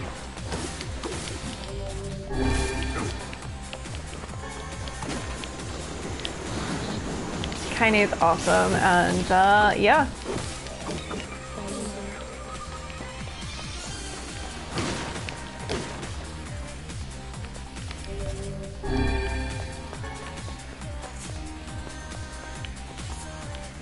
Oh my god, I'm gonna completely lose track of where I've been. Alright. It seems we have been shut in. Oh, hey. Asking you shall receive, I guess? Question mark?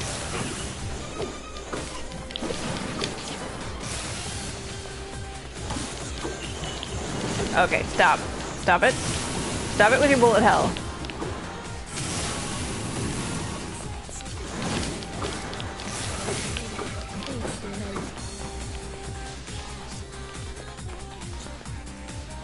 Yeah.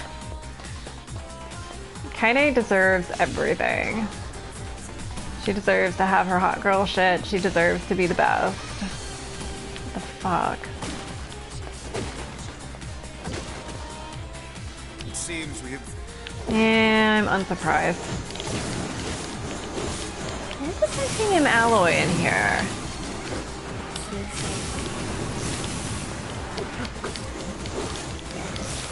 Very suspicious about that, but that's okay. Alright, cool, cool. Crap. This way?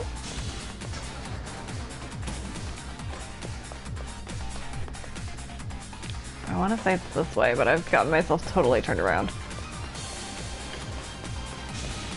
Alright, well there's enemies here, so I'm gonna assume it's this way.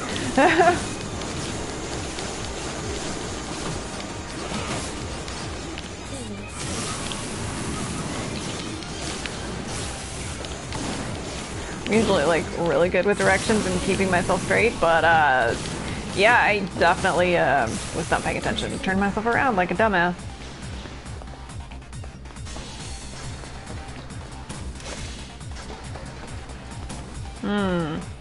Boss fight? It seems we have been...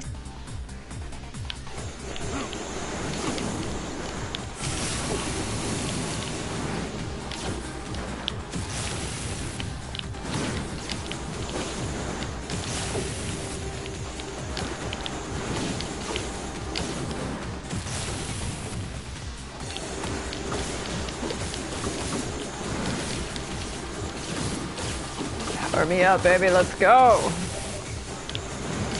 Die. Friggin' bullet hell.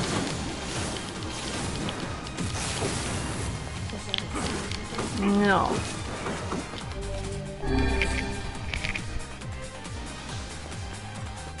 No? Okay. Hey, I was right. Aww. Yona, he could never hate you. Never.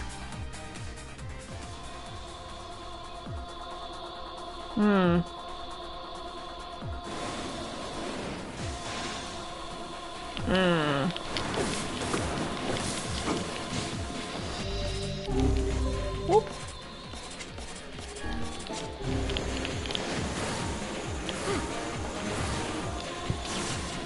There we go. That's what I like to see. These guys.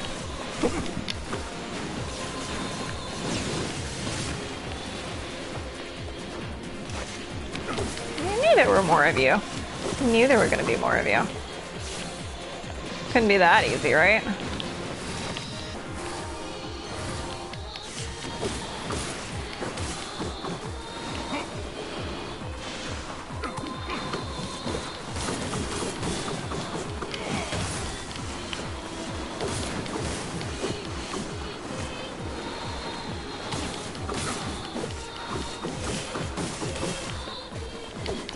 Die, die, die, die, die, die, please. Just die.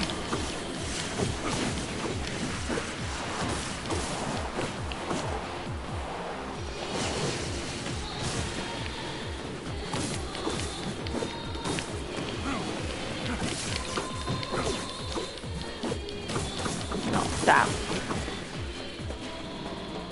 Oh, my favorite, the flying ones.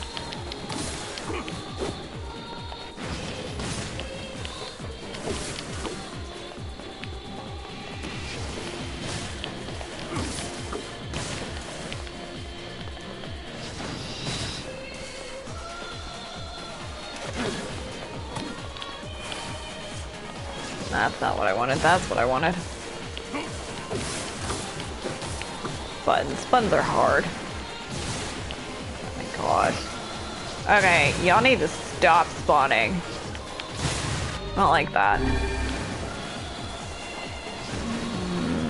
Where's my multi-hit?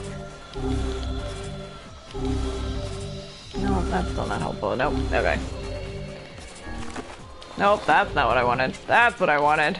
Good God. Do I know what my abilities are? Do I know where my buttons are? No. That's the one I want, I think. There we go.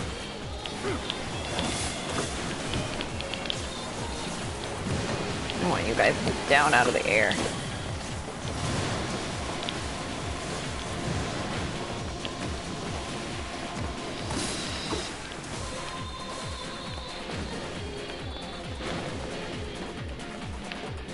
No? No? Okay, good.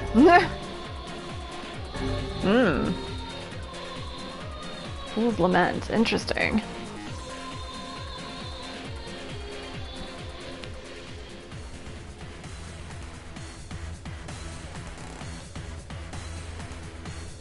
So many questions. Okay, there's you. Is that it? I don't want that there anymore. I want... Let's go back to that. Let's go back to that. See what that one's like. Maybe. We'll see. Ah, there we go. I was waiting for another one to turn up. Like, there's no way it's just the one. Hello, Nier, please. No! Leave me alone, you jerk!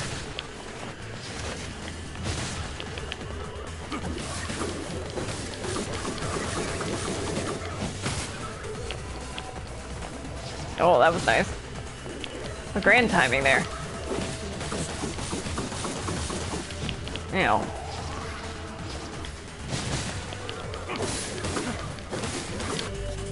Please die. No. I don't want to get rolled into from behind. That's rude. And before everybody goes, well, you're running yourself into a wall here. You've cornered yourself, Stella. Like, yeah, I know. I can still yell about it. And who is almost dead? None of you are almost dead. Cool. You love it. Oh, another one? No, go away.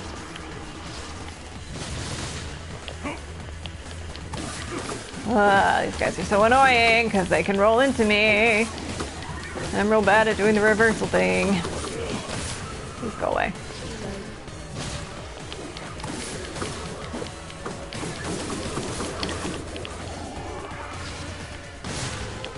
Fine, I'll just fight him here against the railing, the fence here. I'm sure that's fine.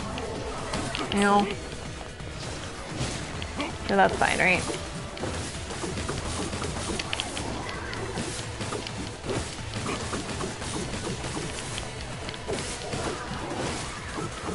You don't get to stab me, or roll into me, or do any of that shit. What the fuck are you?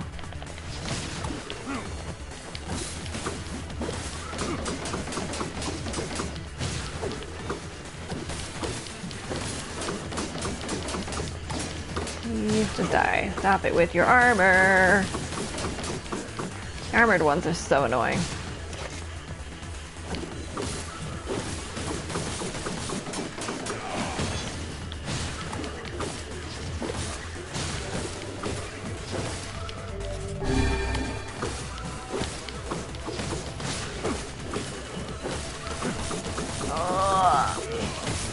You ever die? There we go.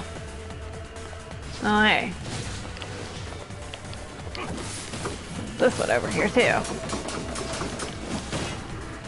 Ow. Yeah, that's right.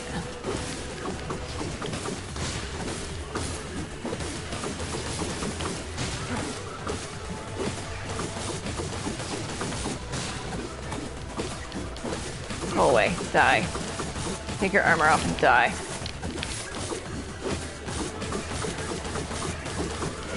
Another one. Ugh.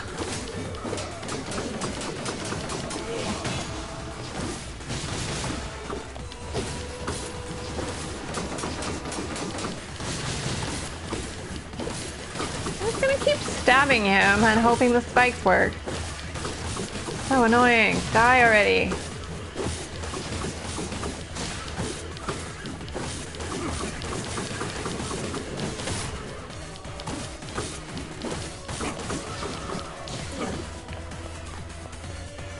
Oh, there's another one. Damn it.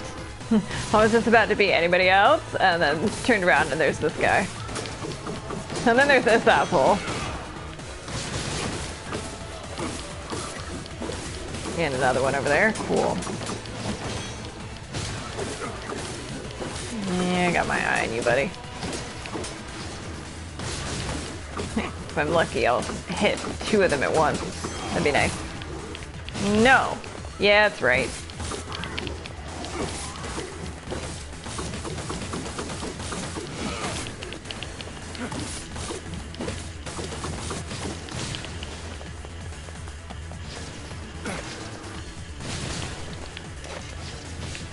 No, no, go towards it. Thank you.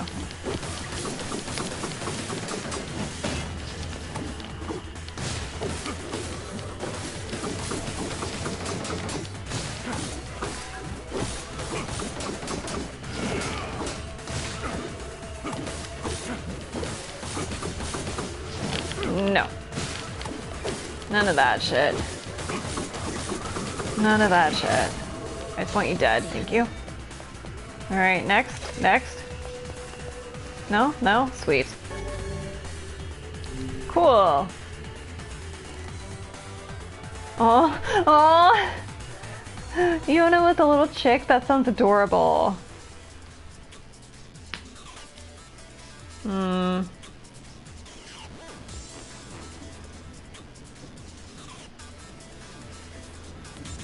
Squints. Hmm.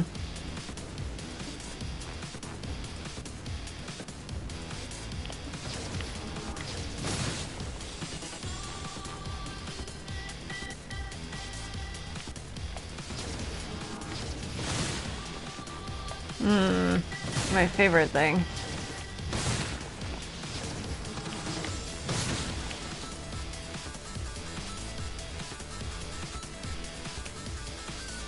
It's like a first-person shooter here. Cool.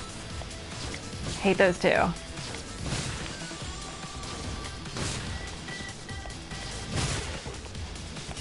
Nope.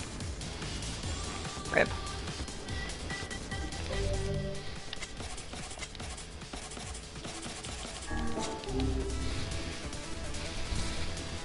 Weird.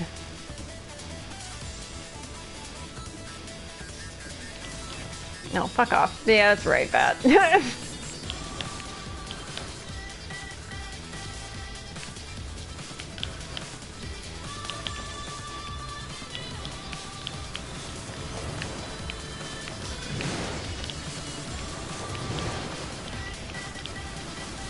I feel like I'm getting scored for this. This is so weird.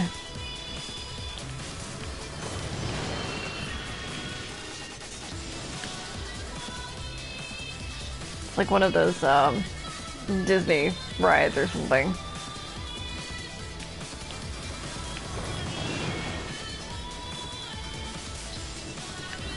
The weirdest thing.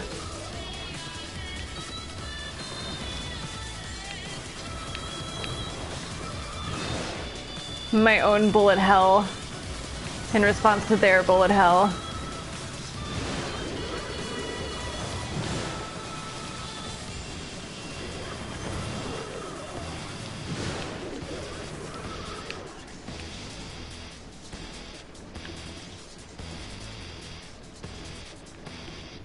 This is so weird. Oh, hey buddy. Hey buddy.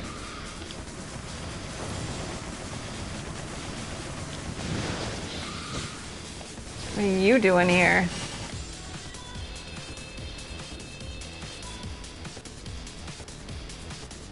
Not sure that was entirely necessary, but Hey.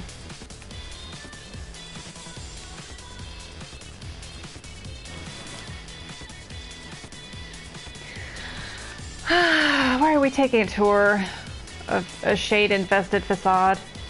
Like, why?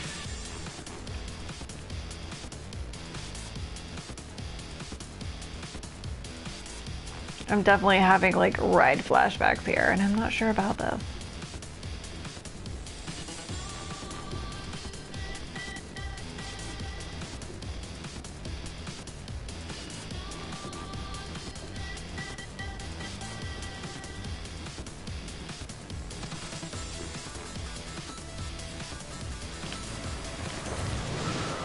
Die.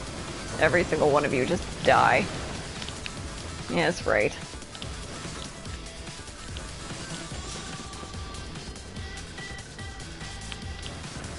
Okay, there were some others. Like, I'm missing something here.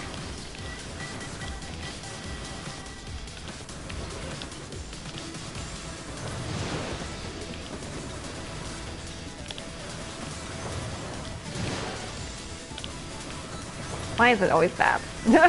Why is it bad?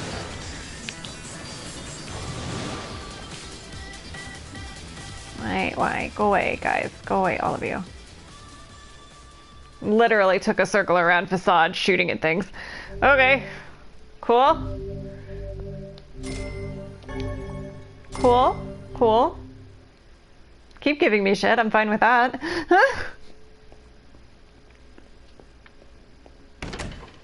What the fuck is going on?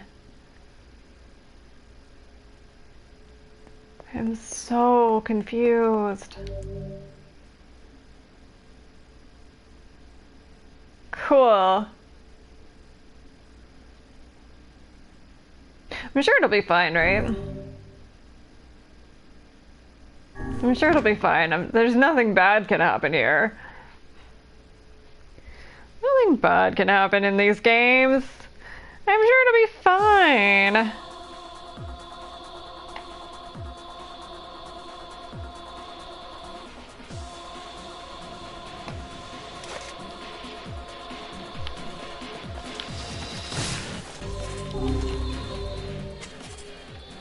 Yeah. Yoko Taro is going on. I'm sure it's fine. There's nothing wrong here. I'm sure it's fine.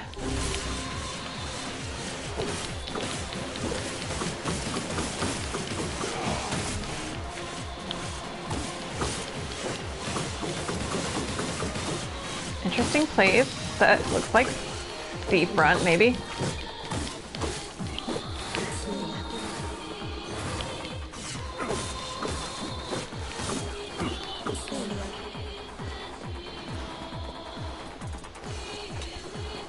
Yeah, there's the lighthouse. This has to be seafront. Okay, cool. There's something incredibly sinister back here. I wonder if it's like that one shade. A giant shade, giant kraken shade again. I'm sure that's fine. Nothing bad can ever happen in a Yoko Taro game. I don't know what you're talking about.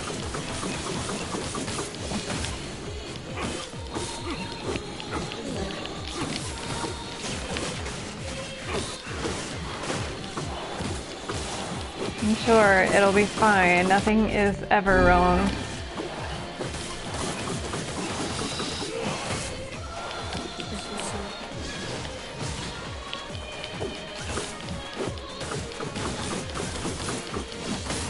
Please go away. Please go away. Stab it with your bullet hell. Stab it.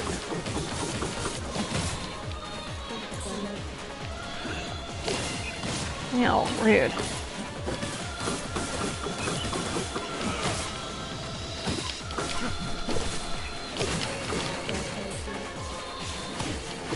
Nice. Healing stuff because they really want me to be healed, don't they? Which I am fine with.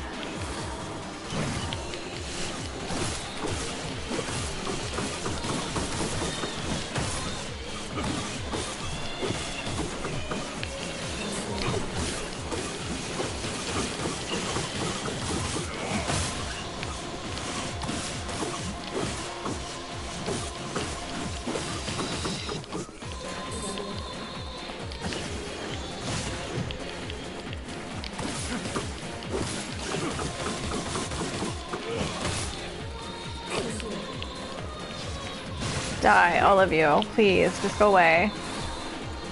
I am so sick to death of these shades. Okay, more than I'm sick to death of bullet hell. God. I see where they got it from for 14. The collab raid sort of prepared me and sort of really didn't. Because this bullet hell is a lot faster. And the heartbreak's a lot faster too. Hello, go away.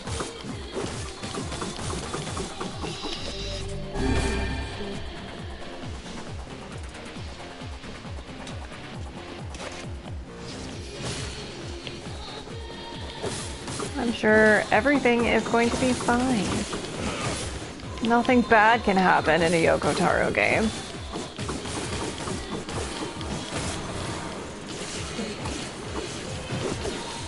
Please die. Yeah. Yoko Taro makes experiences. That is the truth.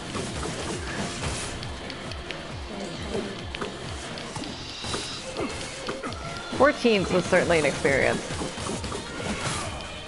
Oh. Hey, buddy.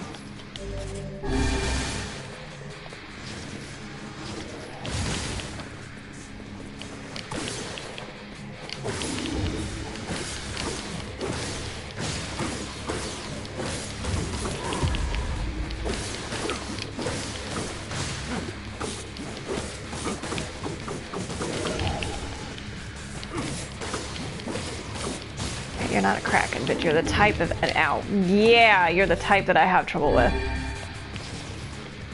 Because I have to actually be careful about not getting hit. No, no, no, no. God damn it. No combos for you. No combos for us. You cannot get stuck in a combo. That's like a death sentence.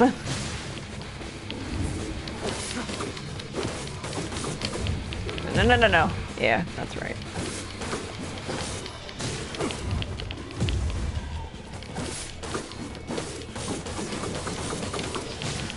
Dodge, please. Thank you.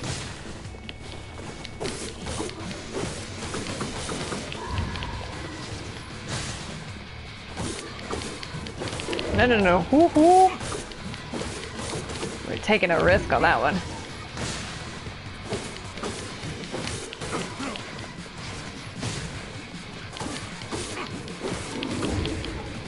Boy. Please die. Thank you. Alright, what next? Whew. Nice.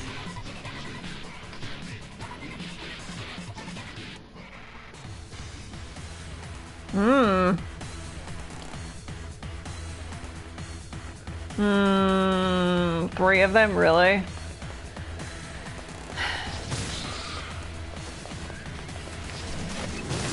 Oh, and shades, cool.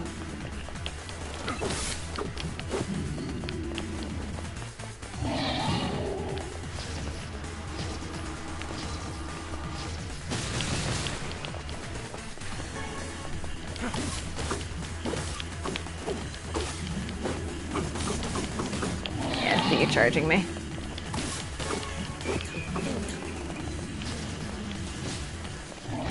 Ow, you know what? I deserve that.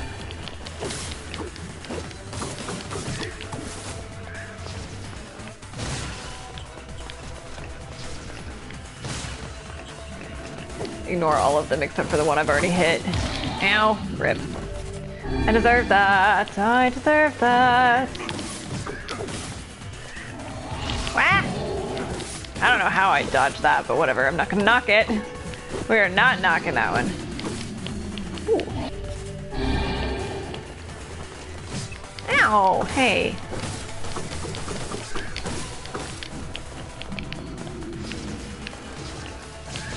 Oh, rude. Yes, thank you. Please keep hitting the shades for me, Mr. whatever you are. Boar.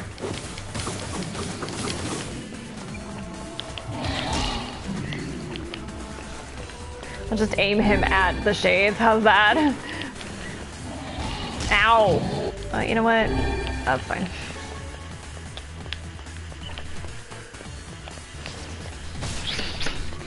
Those bugs trying to fly into my face, though. That's unfortunate. Ow! Go away.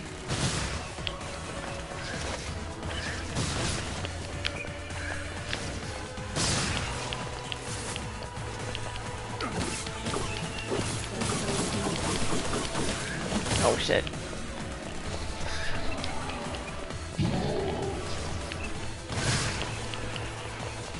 I don't know how I missed hitting that second boar, but you know what? Ow.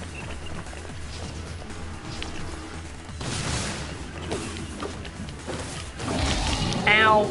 You know what? That's fine. That's fine.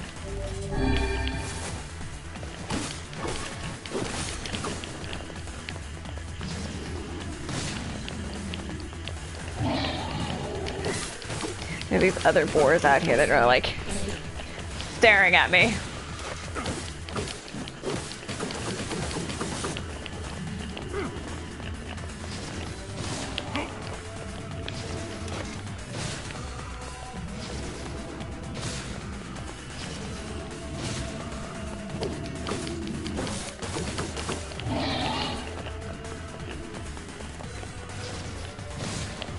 Come here, buddy. Come here.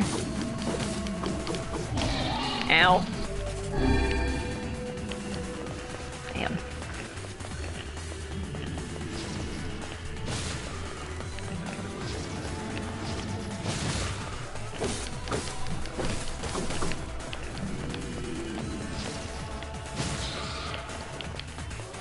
I don't really want to like hit the other two until this one's dead, but the idea, oh shit.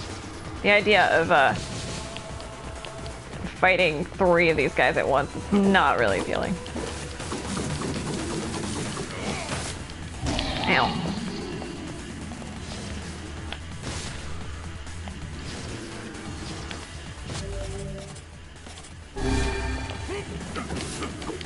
Here we go. Okay, there's one down.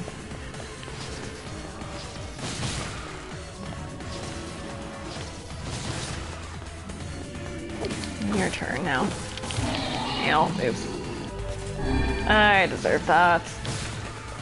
Getting up in his face while it's doing the charge animation, yeah, that's my dumbass. Come here, buddy, come here.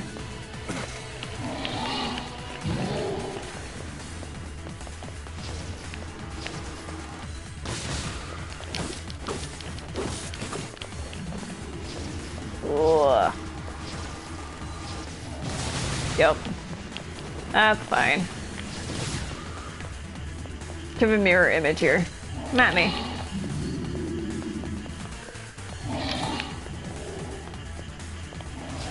Oh, hello. That works. I don't know which one of you I've been wailing on, but that's fine.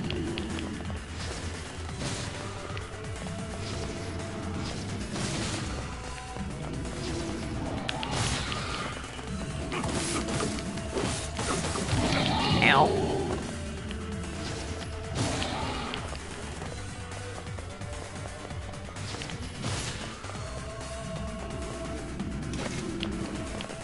Come on, there we go.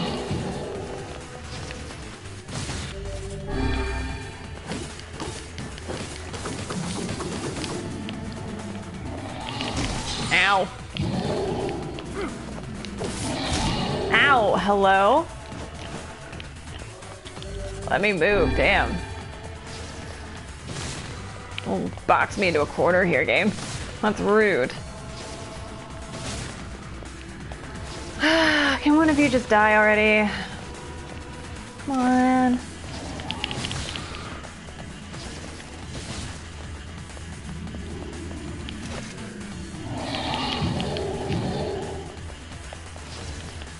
feel like it's that guy because he keeps falling over. No, that one just fell over. I don't know. I got nothing. Ow. You.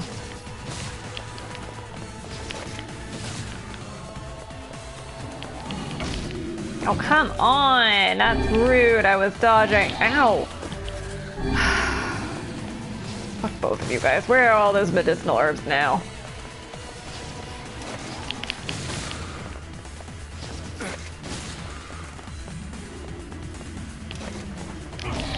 Ow.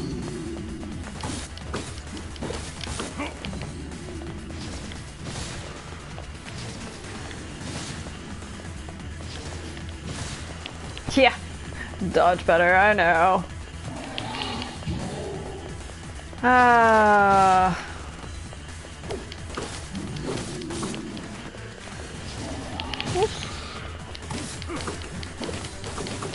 So hello again, welcome back.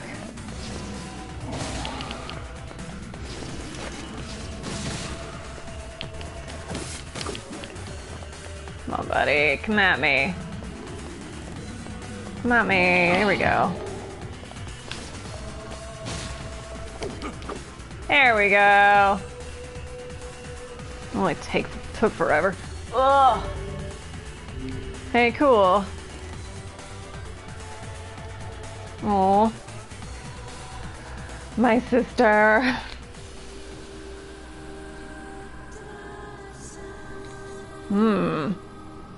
Oh, why this?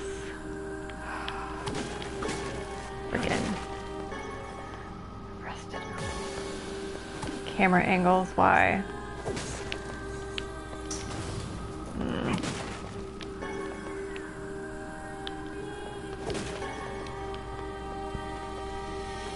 Hey, Emil. Oh. No. Okay, what do I want here? That might work for now. No, go away.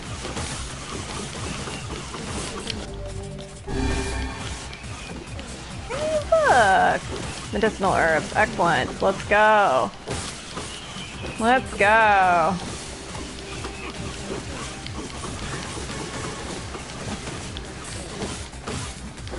I do still appreciate that one happens to like go straight through walls. The whirlwind does not obey the law of physics. Hey, is that a thing I need? No. I mean, it might be a thing I need, but it's not a thing I want right this particular moment. Hey, let's go. My stash back. Ooh, sweet. Hey, my stash is back.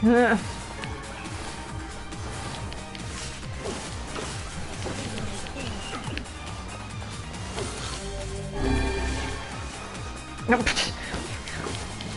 I ate one so that I could get the one that was all the way over here. And instead picked up the one that was like right under my feet that I didn't even see. Please die. Just die.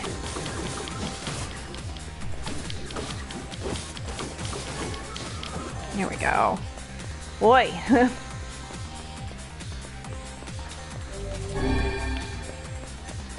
Okay, there's that.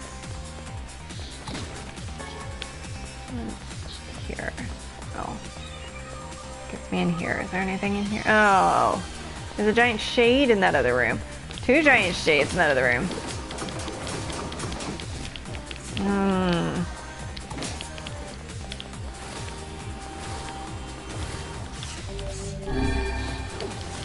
Ow! Okay, note to self. Do not get caught by those guys. This is a great place for me to have to deal with that. Fuck are you guys? I mean, I know they're shapes, but also... Nope. I want 0 part of you. I want 0 part of you. I do not want to get stuck in here with you. No.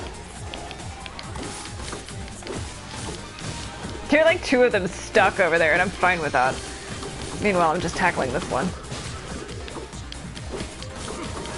Please die. Nope, I had to talk about it. No, they're not stuck. No. No. Leave me alone.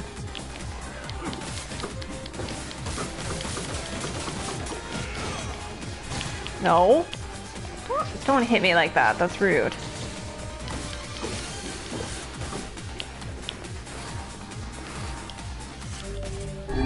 I wanted... Ow! You know what? I am glad I hit that, but also... Ow. Fuck you. No, no, no, no, no, no, no. Fuck right off. Please go away.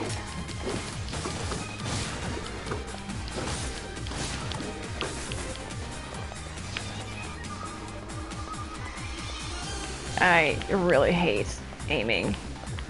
Nope. In this, like, in these camera weird places like this. No, no, no, no, no, no. Leave me alone. Leave me alone. Leave me alone. Oh my god. Fuck right on. Off. No, no, no.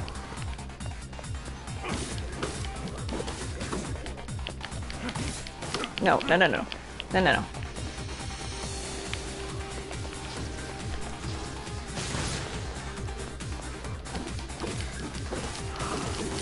Ow, ow, ow, ow, ow. Go away, go away, go away.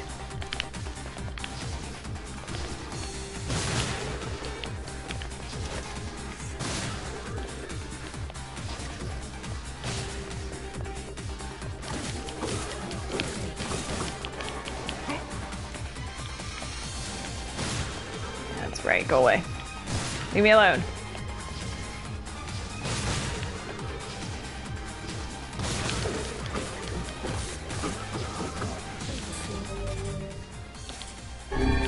Fuck yeah, I'll use that right now. Let's go. Alright. What?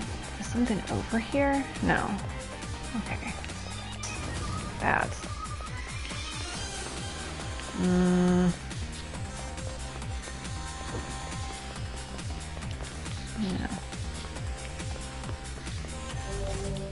No, okay. Just wanted to be sure. Alright.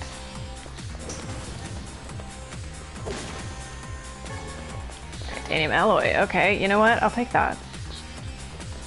Oh, man. Alright. What we got here? Seems we have been shut. Yeah.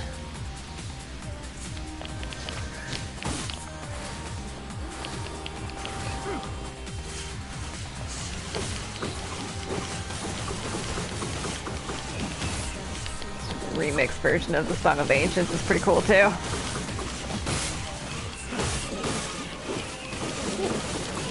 Yes, please restock my medicinal herbs. Please, please, please, please, please. That's what the baby shades are good for. Give me my stock back.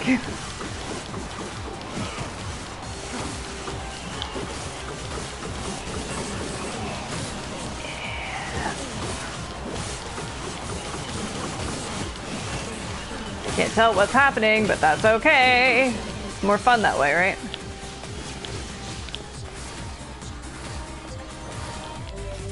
No, that was not the button I wanted. Oh well. That's fine, whatever.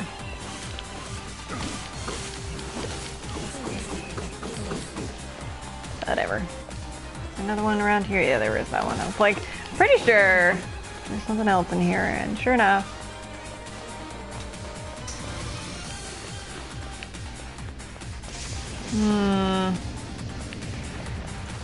This bodes. Yeah, I thought so.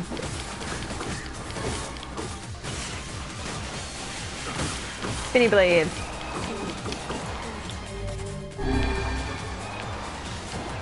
Spinny blades. Let's go.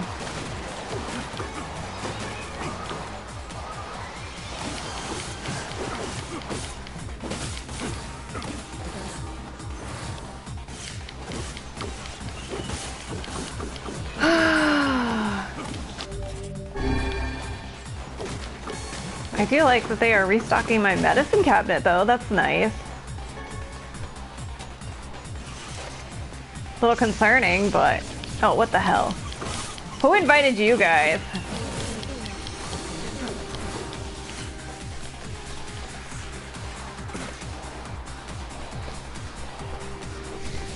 Alright. Okay, Vice, is that all you're gonna say? Mister, I'm going to state the obvious here.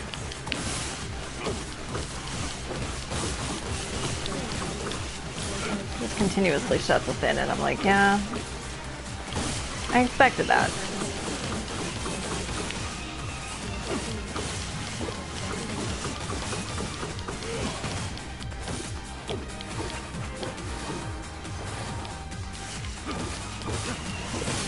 They really want me to stay healthy, though. Look at all of these. Which, like, I'm not complaining. I'm fine with that.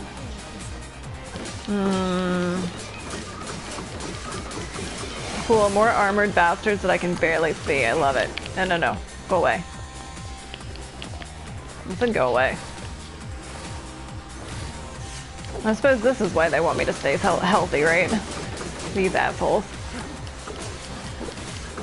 And whatever the boss is at the end of this. No, no, no, no. Don't you hit me. Ow! I said don't you hit me, you asshole! Damn.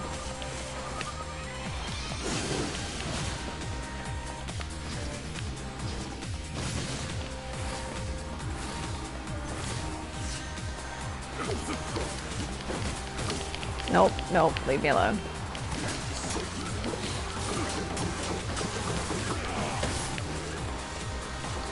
I said leave me alone. Go away.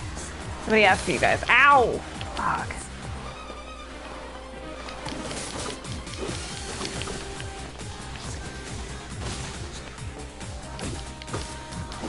Meow. You know what? I deserve that. That's fine.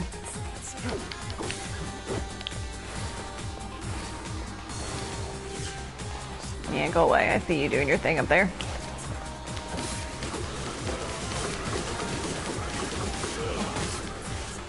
Please, one of you just die.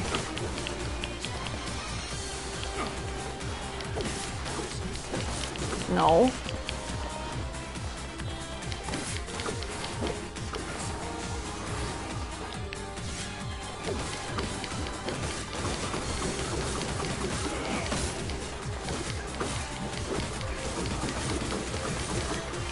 Should keep an eye on the ones behind me, shouldn't I? Who knows what they're doing? No, no, no, no, no, no, no, no, no. Ow! I dodged that.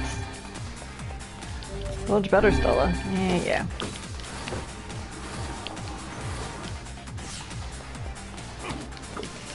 Okay, one of you want to, like, just die for me? Maybe, you know, just do a funny little death. I'm sure it's fine. You don't need to be alive.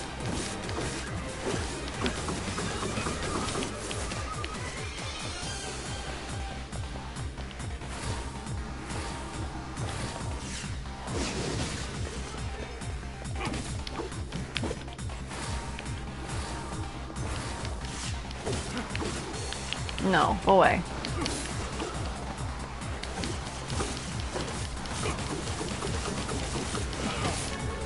Yay! One of them died for me. Perfect. Appreciate you. I appreciate your sacrifice, buddy. It was very nice of you. Yay! And there's the other one. Nope, okay. Alright. 2 down, 1 to go. Come on, buddy. You want to join them, right? You want to join them. No. Nice. Alright, what next? Fools of Court. I'm getting a lot of fool weapons here.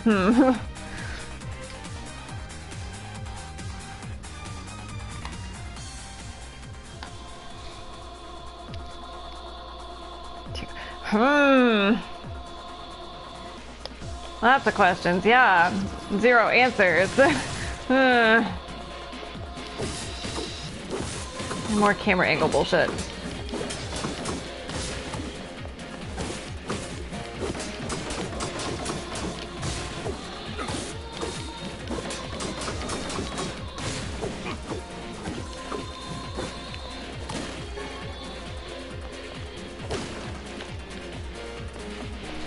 You know, I knew there were others behind me somewhere.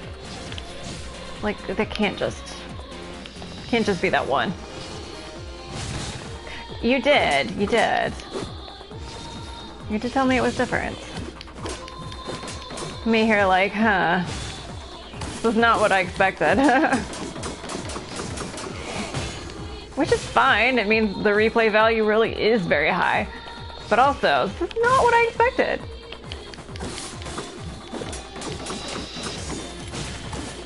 No, no, no. You don't get to sneak up on me. That's rude. Please die. Stop guarding. Please die. Thank you. Who invited you guys to the party? I don't remember sending out invitations here. It's very rude.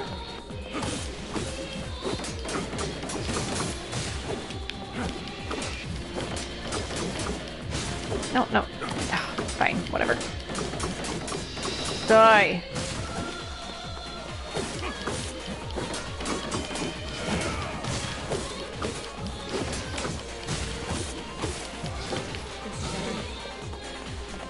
Hey, buddy. What are you here for? You want to play to the party? Okay, okay. I got a party for you. It's called my sphere. Very striking. No, no, no, no, no. Fuck you. This guy spawned and he's like, I heard you make a pun. I don't appreciate that. We're a no pun zone. No, go away.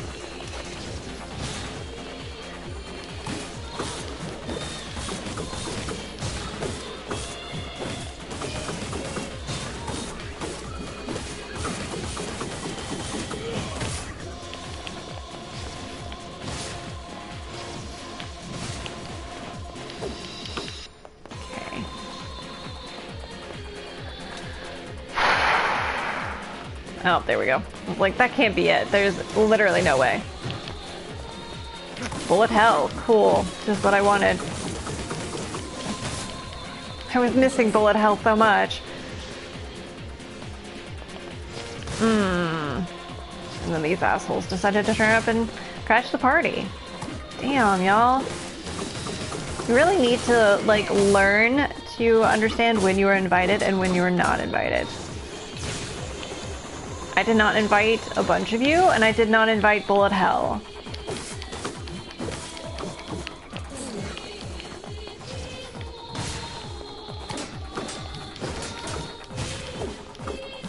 Yeah, that's right. Where are you? There you are. No, stop that.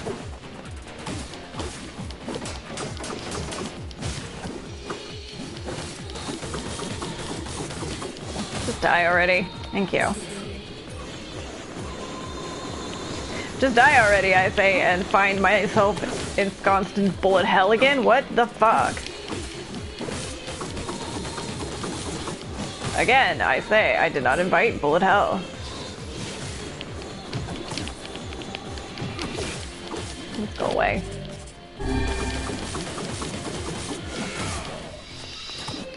No, no bullet hell for you.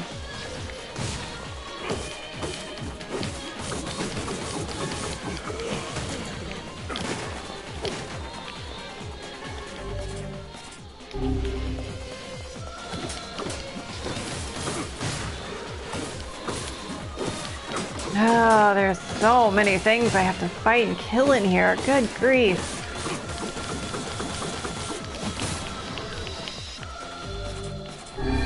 Stella, I know. You're underleveled. I know, I know. It's fine. It's fine. It's fine. It's fine. It's fine.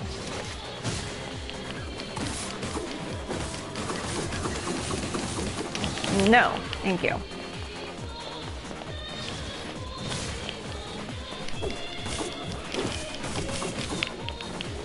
I don't think so. Die.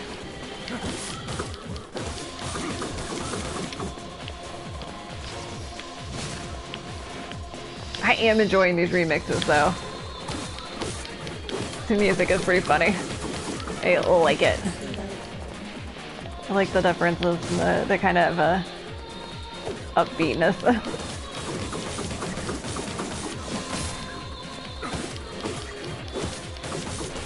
No. None of that trying to kill me with your spiked bludgeoning weapon, whatever it is. Would that be slashing damage, wouldn't it? Wonder if it would be. Oh, fuck me. Yeah. Somehow I had a feeling.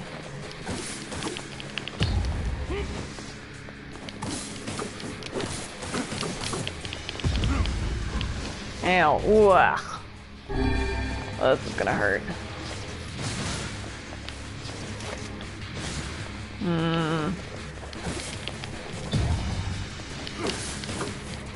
This guy's so annoying.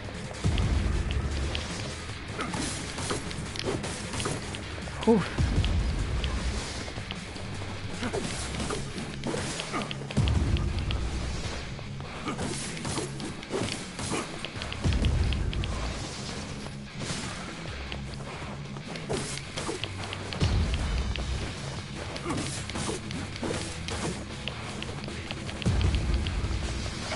Oh, what the fuck? That was rude. No, I want to be full health.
Shit.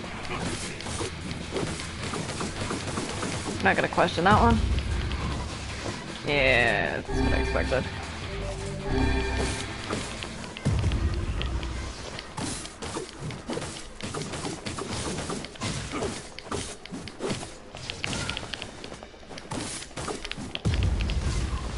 Fuck me.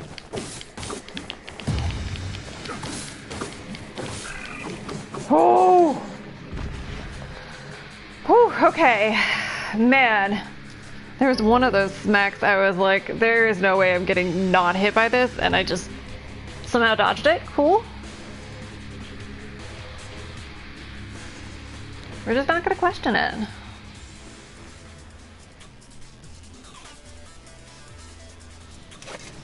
Oh my god, how long does this last?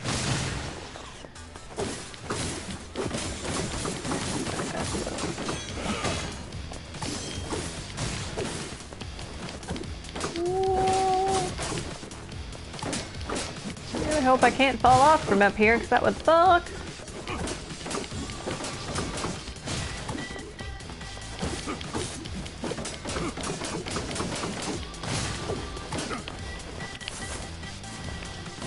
Oh, there we go. I need to remember to use that one more often. Punches him straight up into the air. Oh, you little asshole. No, no, no, no. Fuck you. No, no.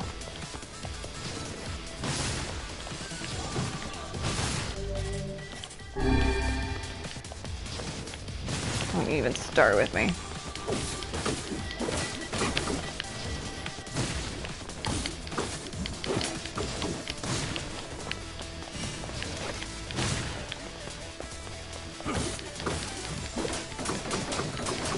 Go away. No. Freaking.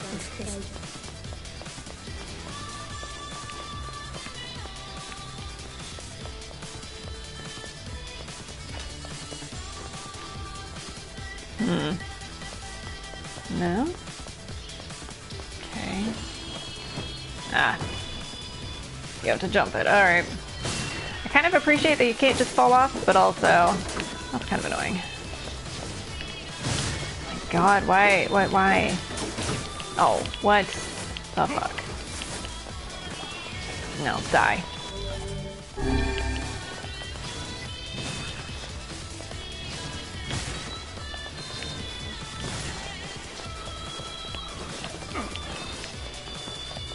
Die.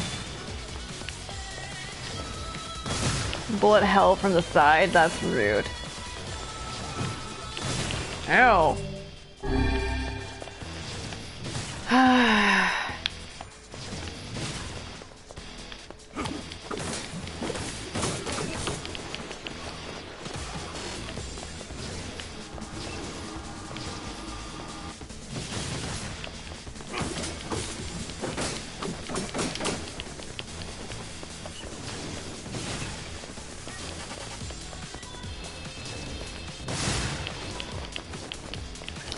This one's gonna take me a while. There are too many things here. I don't like this.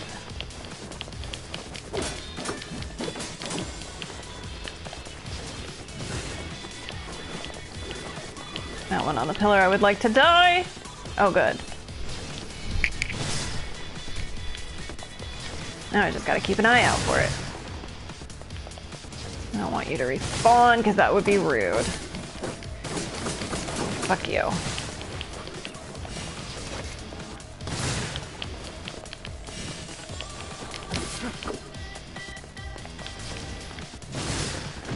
Ow. I hate the ones that end up with the purple bubble barriers. That's... Because then they start shooting out the purple bullet hell. They do it so fast that I can't get in close contact with them. And it hurts.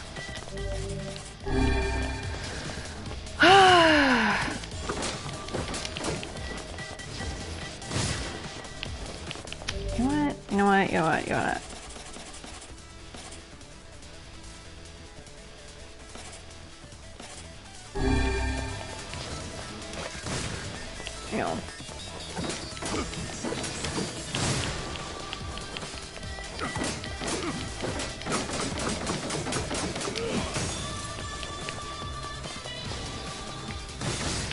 Every single one of you sucks.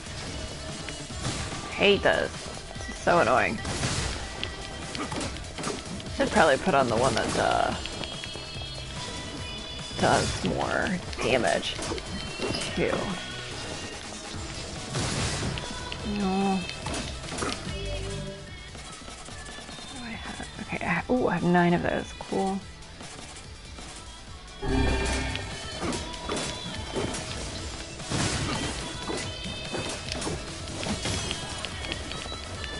I saw you there trying to stab me in the back. That's rude.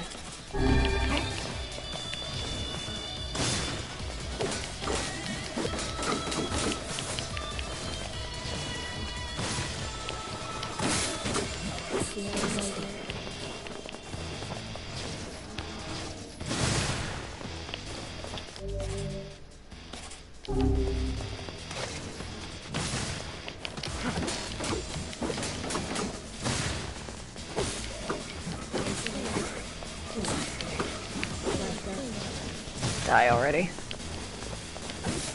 Thank you.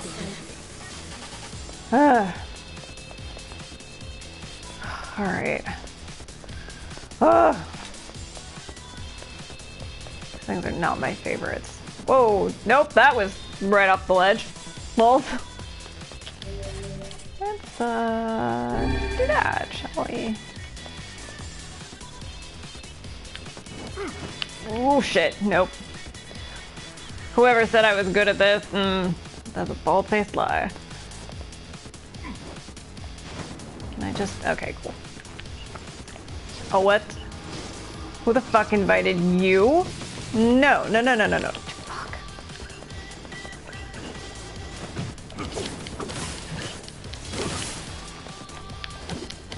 I invited any of you. This is just rude.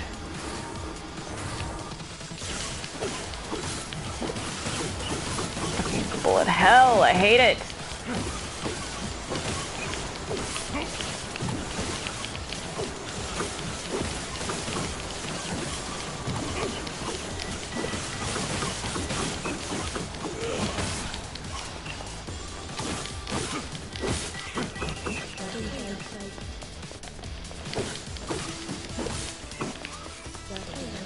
All right, you buddy. You get fucked.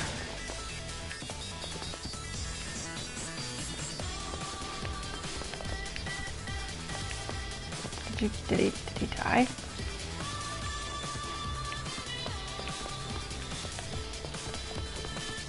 Okay, well it's not targeting anything. That doesn't look like anywhere I can go.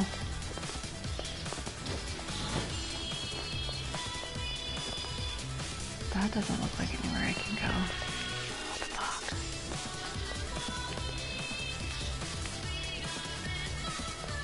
Down, okay, there it is. God. With like an actual map that helps me? Nope. Well, that is where I went. Oh, hey! Cool. Thanks, buddy. Hello? Rude. Cool. I'm gonna love fighting on this.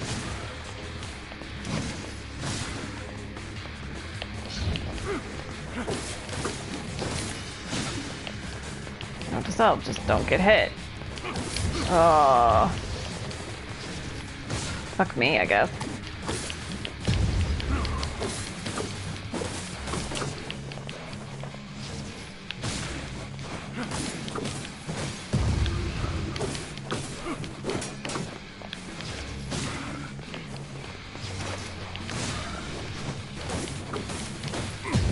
Ow.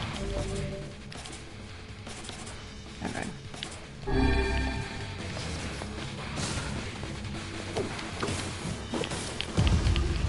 Please dodge, buddy.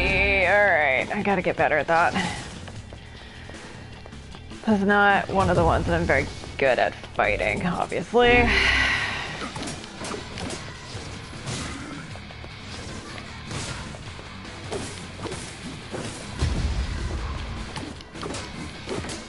Sure, it's gonna be fine.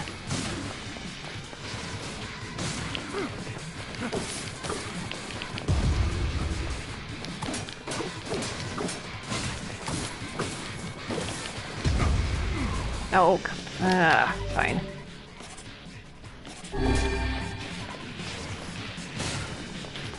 Wait. Okay, I only have one of those, damn.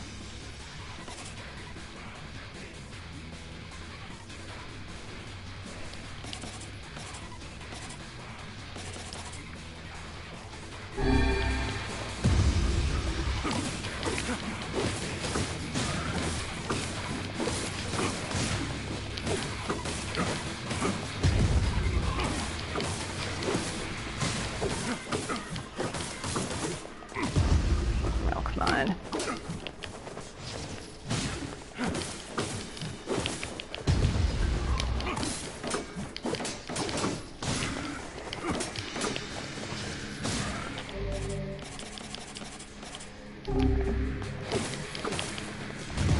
Ow.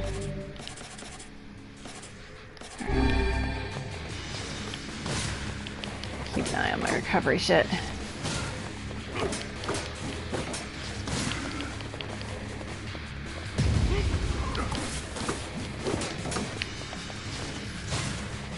This is not one of the bosses that I'm very good at. Obviously. God damn it. Timing.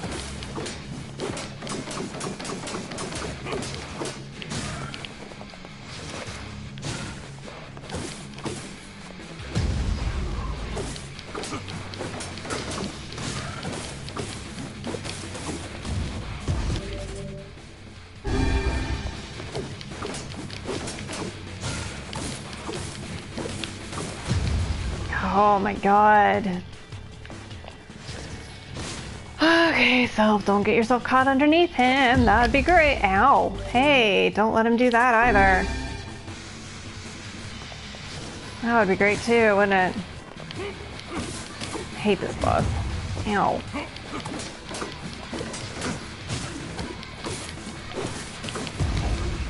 Hello, jump, please. Good God.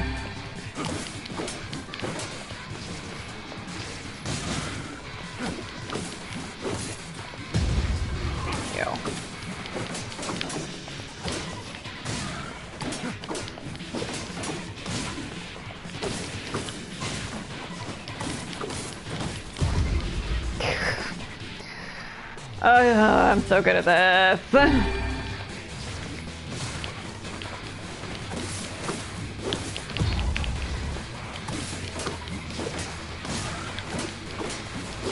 Come on, buddy, stop guarding.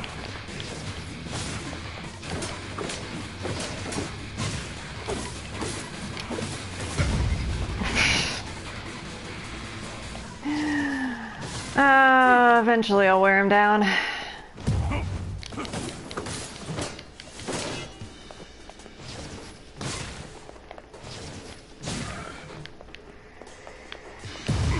Ow.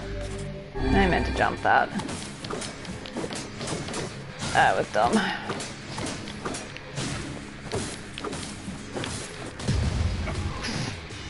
One of these days I'll stop being underneath him when he does that. That would be great. Hey, die please. Thank you.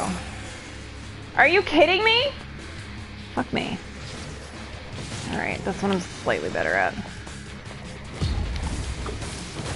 Slightly.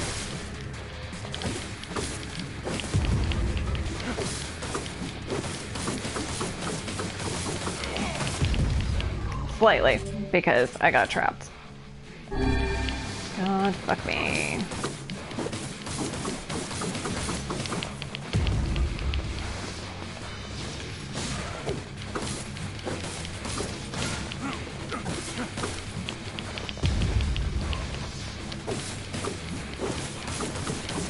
I hate fighting this on this teeny tiny little platform where it's very easy to get knocked off.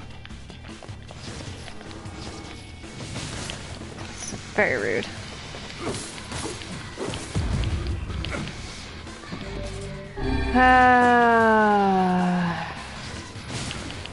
I have like zero space.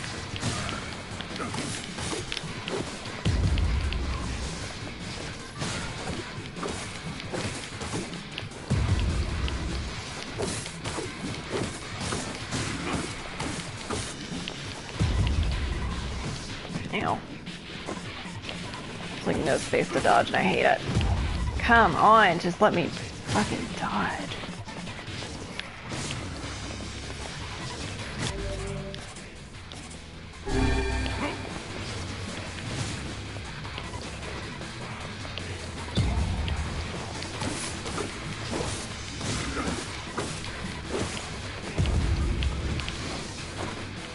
Rip.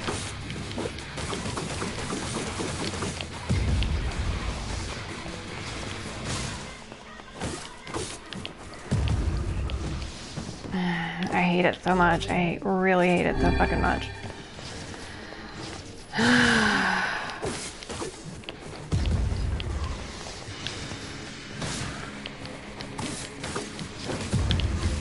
Fuck me.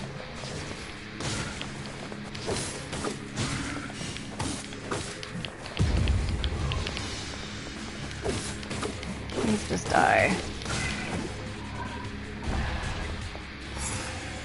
God, fuck. Cool. Cool. It's fine.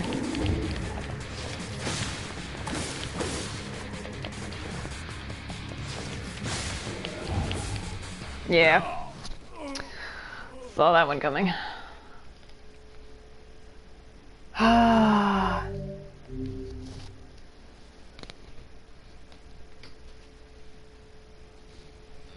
That's annoying. Really, really annoying.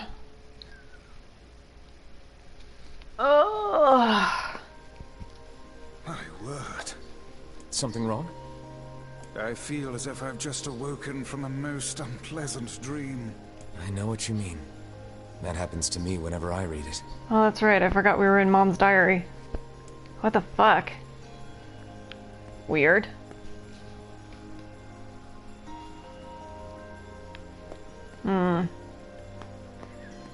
I don't want to go back in there.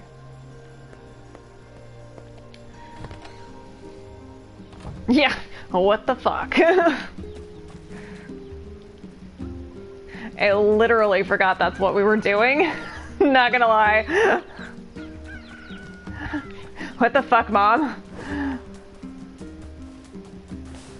Okay, yeah, rip to my stash. Hey, oh, it's you. My response every time I see Devil and Popola now, oh, it's you. Hold on, dude, I need to buy some stuff from you? Oh, that's right, I'm supposed to talk to them. I don't want to talk to them. I worked it out. That's right. That's right. I have a lot of money right now. Cool. Shop here more often. We're all damn near broke. You are not. Oh my god. Okay. People, calm down. Chill out. Gotta go talk to somebody.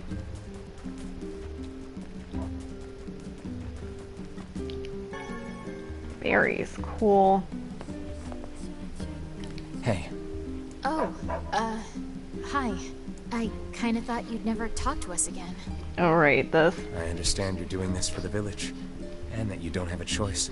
Pretty much, yeah. But look, why don't you go talk to Popola? I think she wanted to discuss the Shadow Lord with you. Headed there next. Oh, and Devila? Yeah? Sorry about yesterday. I shouldn't have lost my temper like that. You don't need to apologize. Anyone would be upset when their friends are hurting. Let Emil and Kaine know that we're sorry, alright? Alright.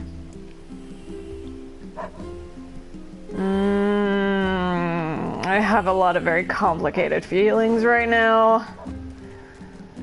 I don't like them.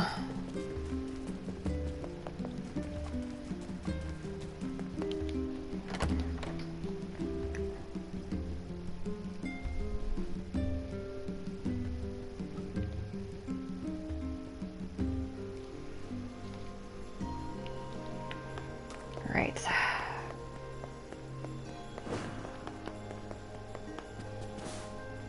Alright, the kid's there. Oh, those are the kids. I was like, there are marks on my map. What are those? It's just the kids. Hi, Popola. Oh, hello. Look, I want to apologize for yesterday. Stop. You didn't do anything wrong. Yeah, but neither did you. You're just trying to protect the villagers. And I jumped down your throat for it. It's very kind of you to say so. Regardless, please don't let it trouble you. Ahem. I believe there was something you wished to discuss with us. Oh, right. Yes, about that. You know about the lost shrine, right? The temple where I was first discovered. That's it. Well, it seems that the Shadow Lord's lair is connected to it somehow. Oh, it was right under our pages the whole time. Oh, Vice, I've missed you. But the bridge that leads there is unusable. So, take a boat. A boat? Yes. The canal's finally been repaired. It took a lot longer than expected. What with the shades and all. I also asked them to provide a boat at the path to the Lost Shrine's back entrance. The ferryman will let you use it free of charge. That should make it easier for you to move from town to town. Thanks, Popola. I feel like you've done so much for me. I'm really grateful. All right, I'll see you around. And for the love of everything, be careful. Squints at her. Okay, well, I'm out of that weird diary of my mother, whatever crap that was. It's like 12:30 in the morning for me, so I think I am going to call it here. I do actually have to work tomorrow. Ugh. Path above the entrance to the shopping district should lead to the boat landing. But thanks for coming for my the canal is finished. beginning of Route B, and hopefully, hopefully we'll have some more fun later. So, yeah, I'll probably pick this back up in a couple of days. I've got some other streams planned for Monday and Tuesday, so, you know, it'll be another off-schedule stuff, but I really am enjoying this, so. Thanks for coming, and I hope you have a great night, and I hope to see you some other time. So, Bye!